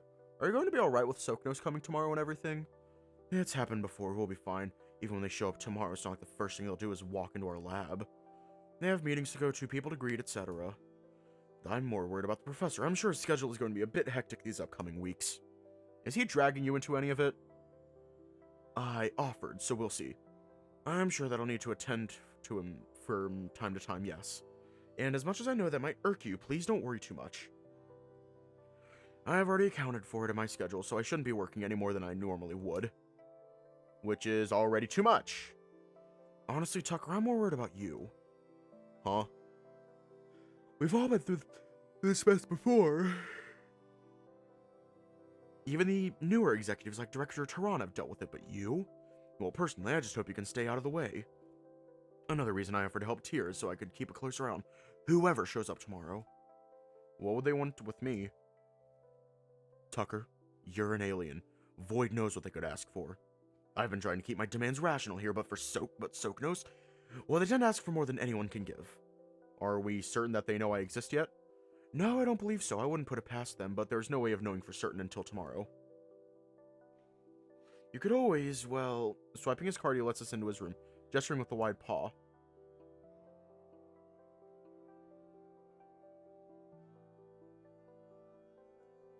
You could always stay in here. You'd be tended to, of course, but I doubt you'd enjoy it. Do you really think it's going to come to that? No, I don't, but if things get strange, just consider it, please. His face sags as he solemnly stares at me. Even with his great height, he looks very small right now. I don't think it'll come to that either, but I'll keep it in mind. Thank you. Now if you'll excuse me, I think I still have some kernels stuck in my fur. I'm going to go get cleaned up. Yeah, sounds good. Leave it on for me, okay? He nods before trying to get past me, only to realize that he can't. Scoffing, I move out of the way, letting him by. An appreciative paw ruffles my fur, ruffles my hair, and I feel the brush of his stray tail on my forearm as he passes. You leave a lingering feeling that I try to hold on to until... What am I doing? Am I really this touch-starved? I mean, just a mark ago I was leaning up against him, and... My whole body feels flush as I think on it for more than a few seconds, having to immediately relegate some of my thoughts away from wherever they were headed. Sighing, I go about preparing myself for the night as I peel off my uniform and wait for my turn to clean up. Sitting on my bed, though, I notice something from across the way. Climbing onto Marrowyn's bed, I lean over to inspect the pictures hung on his wall. I've seen them before, but I've never really had the urge to inspect them closely until now. One just looks like a postcard, while the other seems to be a photo of Marrowyn and Tyr somewhere. Marrowyn's already massive, so it can't be too old of a photo, I imagine, but Tyr looks... happier. Checking out the postcard, I feel as though I've seen the design before. 3 rings in any kind of design seem to be a popular theme around here. I wonder what these are from. It must be important if they're the only things hanging in the room besides his diploma. Still. Pulling the postcard down, I flip it over, and... oh, it has writing on it. It's nothing I could hope to discern, but hey, that's something. Checking the back of the photo only seems to reveal a string of numbers. I'm guessing it's a date? Can't glean much from the backs of either of them, but... the one thing I can is that Marrowyn didn't write either of these. Not only have I seen his writing before, but the signature at the bottom of the postcard seems to be someone else's. I shouldn't be doing this. I can just ask him about them some other time. Going to put it back, though. I hear the sound of the bathroom door open behind me, and... Alright, the shower's ready for you, Tucker. Find something interesting? No! Well, yes, sorry. No need to apologize. He says as he waddles over, sitting next to me. The heat radiating off of his fur is intense. I don't know how I didn't hear the air dryer. It must have really been deep in thought. I just wanted to get a closer look at these, sorry. I already said you didn't have to apologize, Tucker. And oh yeah, sometimes I forget they're myself. Taking the postcard from me, he flips it over and stares at the back for a while, an almost longing smile carved into his muzzle. Leaning closer, I bump into him, his damp fur gently wetting my thin gray shirt. Normally I can't say I particularly enjoy the smell of wet dog, but Marrowyn? He smells good. Thought he usually smelled like medical equipment, but now it's something of the worked till and wet moss. It's a deep earthy scent that only seems to become stronger the closer I get, and by the fucking void, I'm practically shoving my head into his arm at this point. Thank the eye he's distracted. Speaking of, though, are you alright, Marrow? Oh, yes, sorry, He says he lowers his glasses and rubs his eyes. I haven't read the back of this in a while. It's quite old now. What's it from? It's from my childhood. It's one of the few things I had with me when I was adopted. It was to remind me that I could do anything I put my mind to. By the fucking void, I really should have asked first. Aw, is that why it's space-themed? Huh? It's space-themed because you wanted to be an astronaut, right? Tyr said something about that.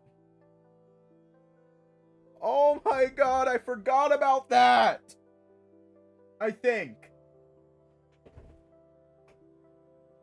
He wanted to be an astronaut! Tyr said something about that. What? Am I misinformed? Sorry, Sitting beside him, it's a bit hard to gauge his expression, but it's almost as if he's gone completely still. Leaning forwards, I can see his eyes are unfocused and blurry, his mouth hangs agape. Nervously, I stand up in front of him and brush at his paw. I don't want that. Not anymore. Marrowyn, I can tell my words aren't reaching him as I stare him in the eyes and nothing looks back. Leaning in, I try and gently grab his shoulder, only for him to shy away. Heart racing, I knead my fists and decide that all I can do is give him some space. I'm sorry. I'll go get cleaned up. Walking to the shower, the last thing I hear is a very quiet and mumbled, I never wanted that. Oh my god. Taking a mark-long shower has given me time to think. It probably wasn't a good idea to bring up his past so casually, even when I clearly have no idea what I'm talking about. Probably shouldn't have repeated what Tyr said either. It's clear he's not the most amazing father out there. Tapping my fingers on the glass, I let the water run over my back as I've long since cleaned, and have already become numb to the heat. By the void, I should have known better. What an end to an already tumultuous day. Alright, I'm pruny enough. I should get up before I use all the station's water reserves. Drying off and slipping into my pajamas, I summon whatever courage I can and head out into the other room. The lights are still on. That's good? Maybe? Peeking around the corner, I notice him sitting on the side of his bed, kneading his big paws together. At least he's not staring at those photos anymore. Taking a deep breath, I walk over to my own bed, hang up the towel, and arrange my pillows and sheets for the night. Here's some rummaging going on behind me, but try to think of nothing of it until... Tucker? Yeah? Turning around, I'm surprised to find Marrowyn not only behind me, but looming over me. He's still got his paws together and he's not facing me, instead looking down and to the side. Giving him time to speak, I say nothing as I just collect myself and wait. There are a few false starts, as Marrowyn looks like he wants to say something before sighing and mumbling under his breath. He lets out a small huff of frustration before turning back and looking into my expecting eyes, which certainly doesn't help as he only seems to stutter more. Eventually, though, he takes a deep breath and raises up to his full height, doing his best to grin, and he says, You broke your record there. What? Your shower was almost a mark long. Oh, well, I was shooting for longer, really. Tucker? Today was really wonderful. We should do it again sometime. Letting out a sigh of relief, I quickly stutter out, Of course. I'm glad you had fun too, Marrowyn. As the words escape my lips, his eyes go wide and a breath gets caught in his throat. Not for long as he lets out a small huff and smiles. Not one of his plastic faces or a toothsome grin, but a soft and genuine smile.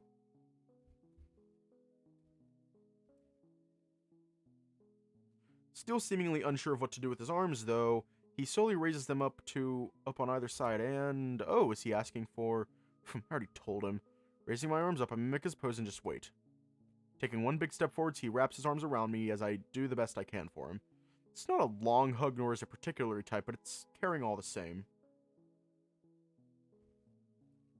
Backing off, he just looks down at me before letting out a small huff and heading back to his own bed, letting out a deep, "Sleep well, Tucker." I can't do much as he walks away except eke out my own goodnight and get into bed myself, just as the lights go out.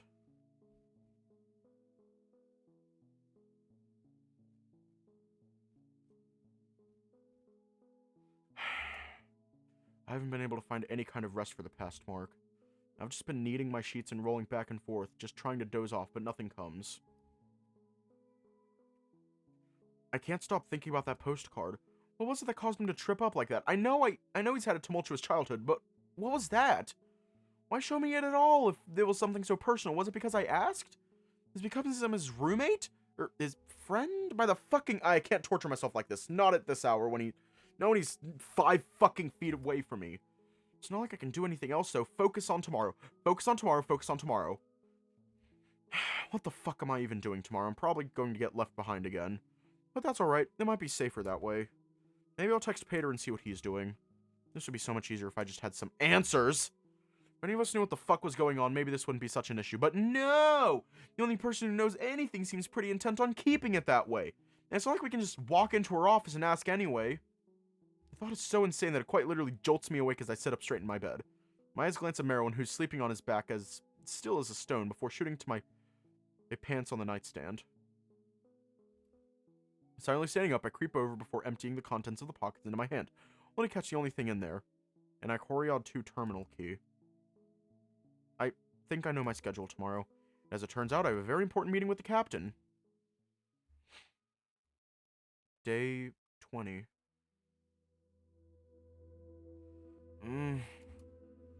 Waking up with a groan, I slowly raise myself up and rub my eyes. What fucking mark is it? Rolling to the side of the bed, I throw my legs off and look around the room. I seem to be missing someone. Hello? No response.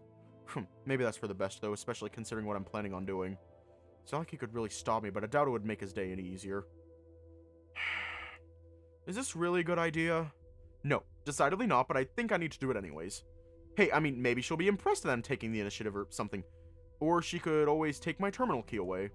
I doubt she'd do that. Hanging my head between my legs, I rest motionless for a few ticks before checking my monitor. It's only the 10th mark. He must have just gone to finish preparing for the day, so I guess that confirms my plans as well. If I don't have to go to work, I might as well go get in trouble. Stepping into the shower, do my best to make myself presentable. Phone in hand to take one last look around before settling on the lonely wallet laying on my desk. I've stopped carrying it around as my key doesn't really fit into it, and it's not like I've needed to pay for anything recently. Still feels wrong. Picking it up, I pull out my student ID. Get a little bleary-eyed looking at it, but I managed to hold myself together. She was right, though. I have changed. Might not be a... It's not even been a month here, and things are already so different than they were before. Harder? Maybe. Better? That's unclear. But they're different. Slipping the ID back into my wallet, I throw it on my backpack for safekeeping and head out, determined to make it there before I change my mind. Hang on.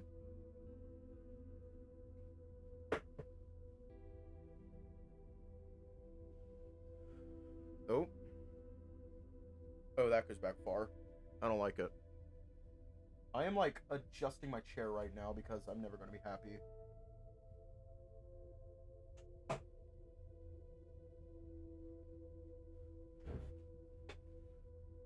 We're nearing the end, I think. Coming to the security partition, though, I feel my monitor beep as I get a message. Good morning, Tucker. I hope you slept well. Things have ramped up quite quickly today, so I had to head out. Paytr told me that he might need some help, so feel free to reach out to him. There's a short pause before another message comes in. Like actual help. Not like yesterday, I promise. Sending a short reply, tell him I'm thinking about relaxing for a while longer, and then I might just stop by.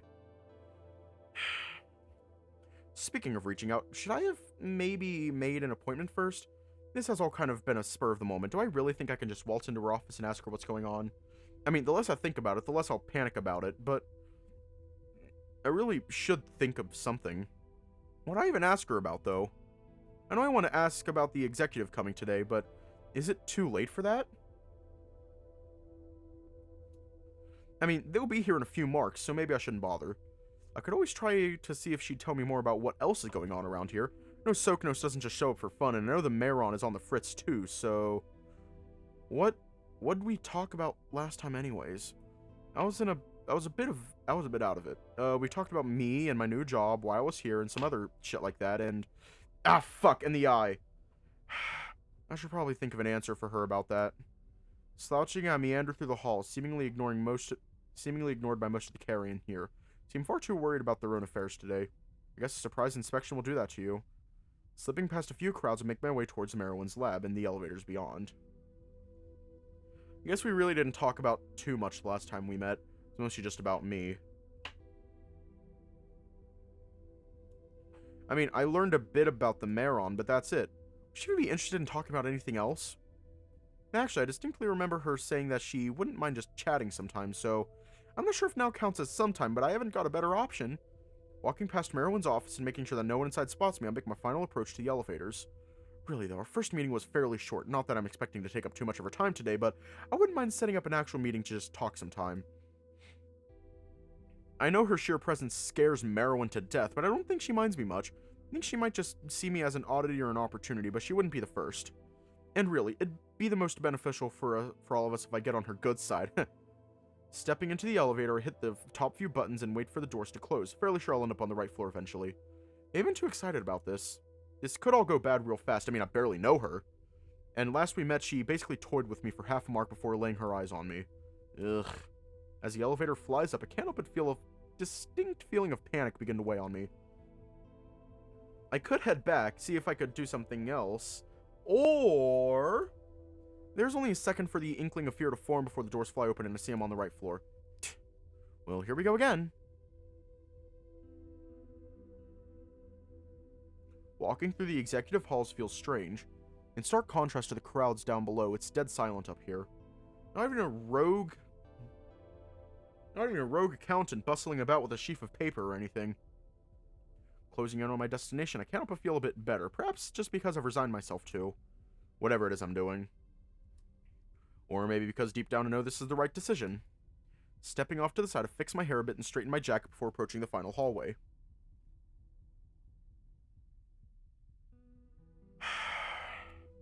What a fucking gaudy door. And worst of all, I know it's going to be heavy too. Pushing through, I managed to get inside without much hassle as a cool breeze invites me into the waiting room. Although I'm not sure how long I intend on staying put here. Hello? The voice of her receptionist picks up as I walk through the door. The white dog with floppy ears stares down at me for a few moments before brazenly adding, Do you have an appointment? Nope. Is all I offer as I head towards the doors at the back of the room. Pulling out my terminal key, I swipe it on the keypad and return with the resounding... Why did I think that would work? From behind me there's a small chuckle before... I'm sure if you want to make an appointment, you could always... hold on. I apologize, you can go in now. She's been expecting you. Suddenly, the lights on the door go green and they creak open. Wasting no time, I step into the liminal room before taking one last moment to calm myself as I open the door to her office.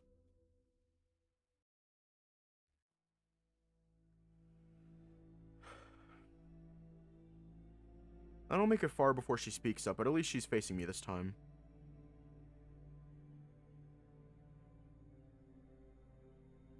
What's her voice? Because I forgot.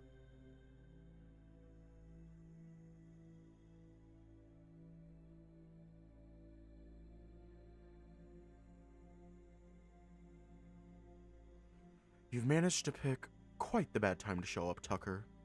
If you were anyone else, I wouldn't have even let you in, but considering you're our guest here, I can afford you a mark or so. How generous. I honestly thought it'd be another week or so until you showed up. And using your key on my door, I'm impressed you'd even try. And here I thought I needed an invitation. And did you wait for one? Clearly a suggestion at best. I have a feeling I need to read between the lines on that one.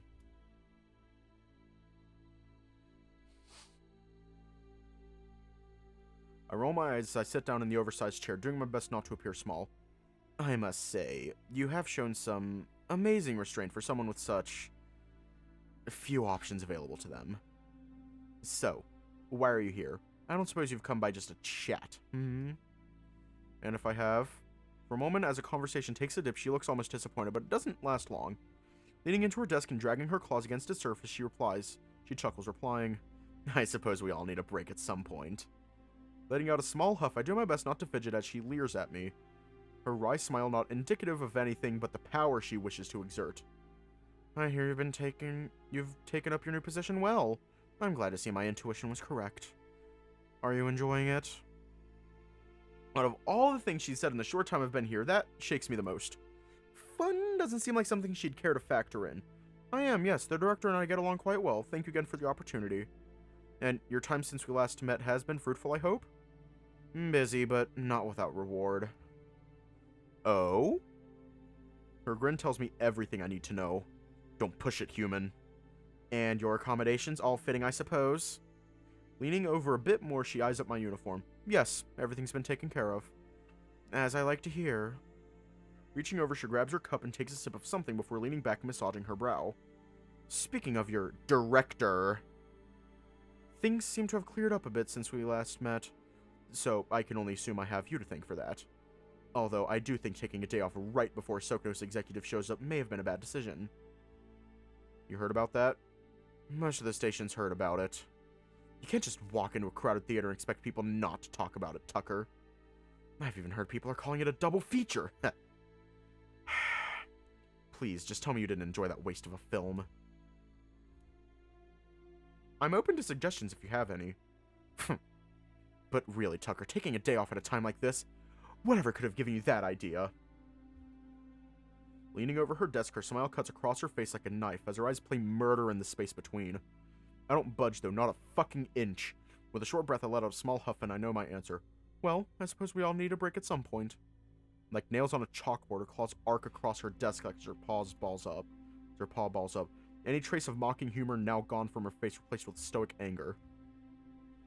Enough pleasantries! Why are you here?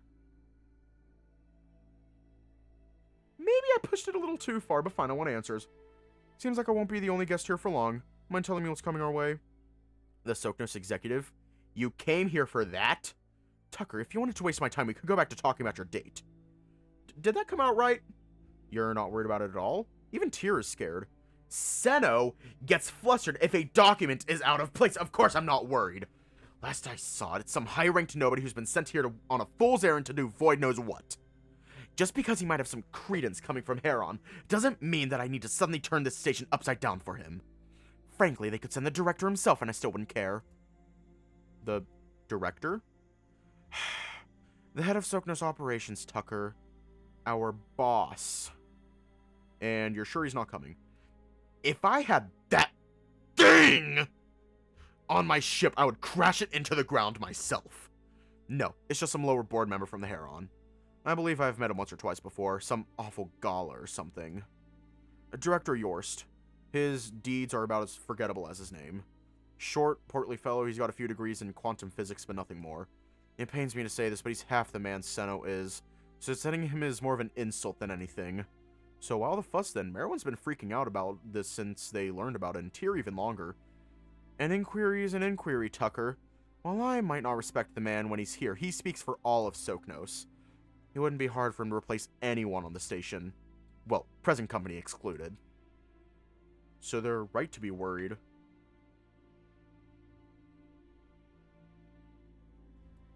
I'm starting to think that maybe she's just not worried and instead she's just tired of all the paperwork. Then why all the secrecy? If he's just some nobody, then how come this is the first time I've heard his name? Soknos is as Soknos once, Tucker. I cannot divulge company secrets any more than the next in line for my station. I highly doubt that. Still, if the orders came from above, then I guess I can understand it. Do you think he's just here for Tyr, or you? It's possible. I've done my best at clamping down on all communications to and from the station since you've arrived, but accidents happen. Mind you, if I found out someone intentionally broke the silence, well, they wouldn't be working much longer. Like here or anywhere. The wicked grin on her face certainly tells one story, although... So why haven't you told Soknos about me then? Taking a more relaxed position, she slumps back slightly and begins tapping her claws on the desk again. Because it's in both of our best interests if they stay out of the way. Why? Why?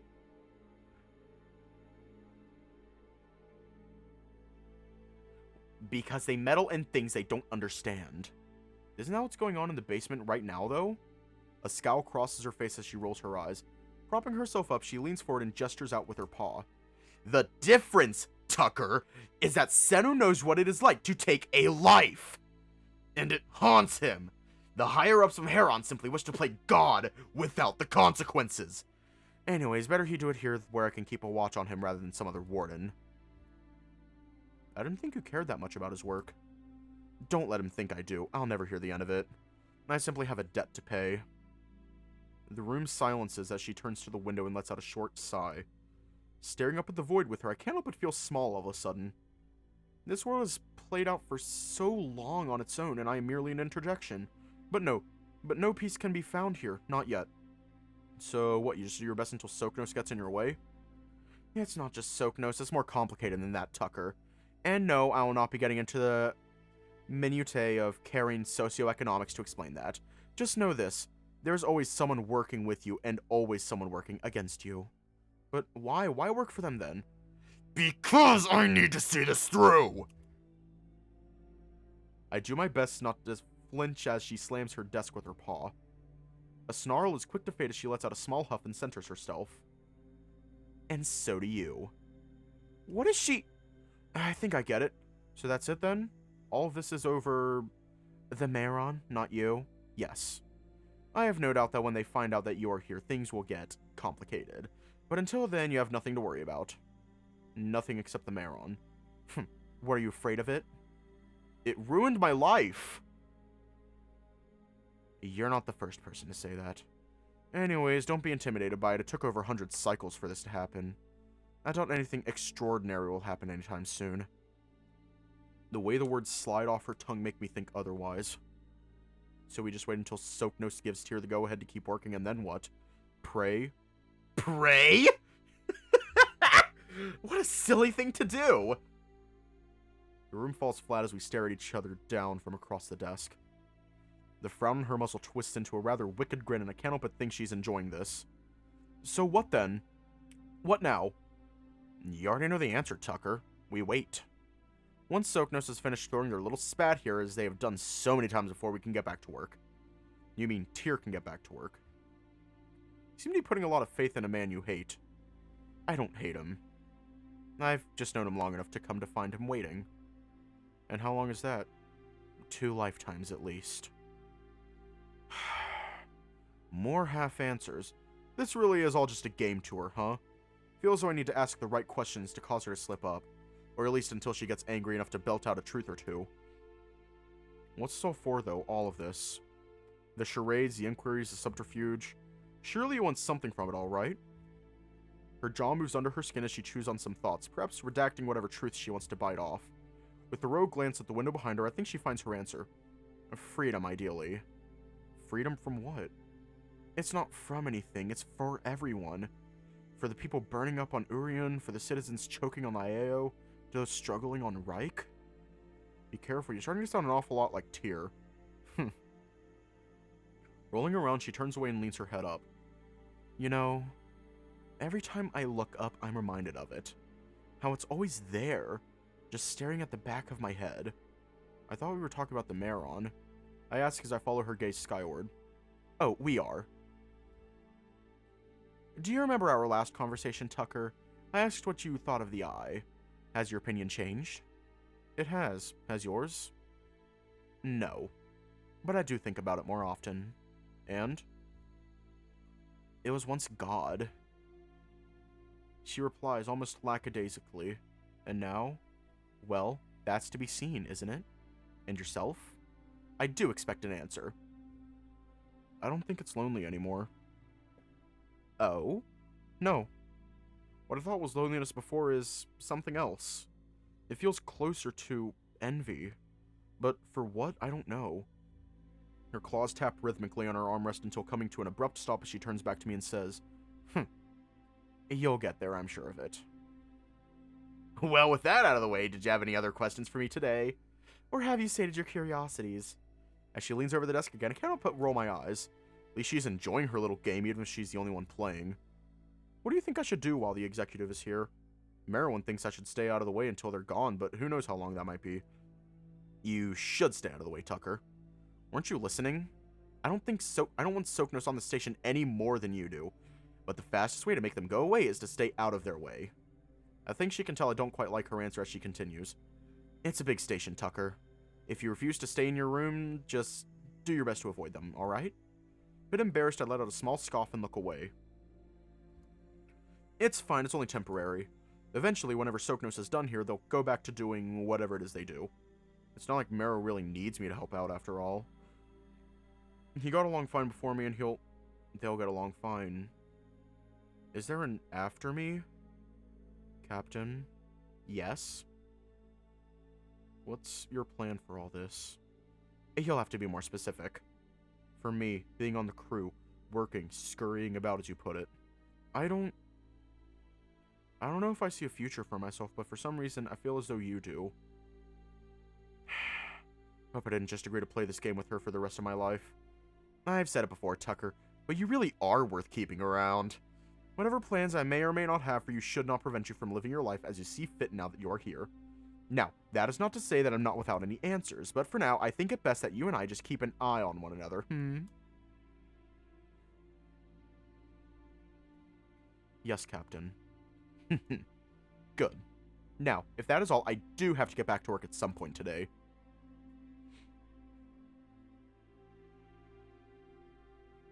Not gonna lie, I would actually enjoy being her secretary. Mulling over her cryptic nonsense, I'm not sure there's anything I can say that'd get any more out of her today. Alright, I have to plug the MacBook in. It has 10% battery.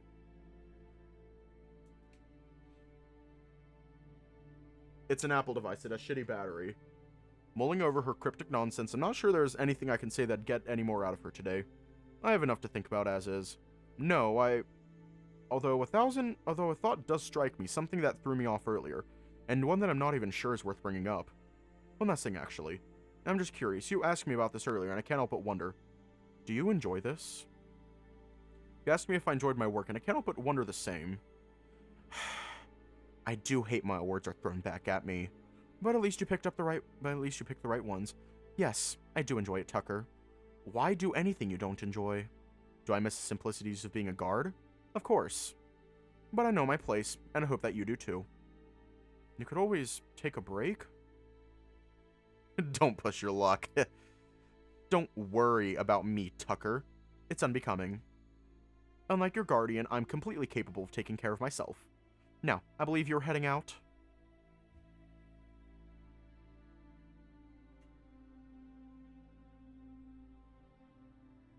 I have not seen Utopia. A little flustered, all I can do is nod and begin to make my exit. Although, staring out the window one last time leaves me stunned as the eye blinks out of view, only to shimmer back. A pulsar, huh? Taking my leave, I make it halfway to the door before... Oh, and Tucker? Yes, Captain? Don't... ever try to walk into my office unannounced again. Is that clear? Yes, Captain. Good. Dismissed.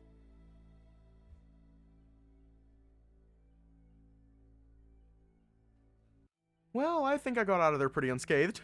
Still, there's 1,000 thoughts racing in my mind, and I don't know what to do about it. I could tell Marrowyn what I learned, but I don't know how much he'd be able to help.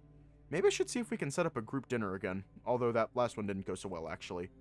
Fuck, what am I supposed to do? She actually cursed me with knowledge, but she didn't explain shit. Almost worse off than when I went in. No? It's fine. I got the name of the executive, so I can at least inform Marrow about that, and I have a plan as well. As long as I'm out of the way, everything should be fine. I don't even think she really cares if I'm out working, as long as I don't get caught. I mean, that shouldn't be too hard once we figure out his schedule. I'm sure I can avoid him pretty easily. I still think there's all a bit too much subterfuge over something so benign. But the captain knows more than I do, so I'll follow for now. I just don't understand why she's so afraid of Soknos. She works for them, and yet I feel like she resents them. Void, she clearly resents them. Maybe I can ask her about that next time, or I could always... Fuck. Oh, there you are, little comet. I've been dying to meet you. Oh,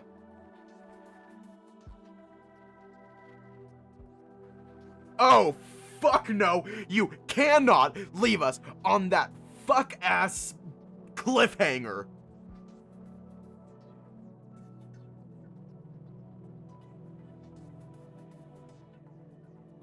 You left us on that fucking cliffhanger!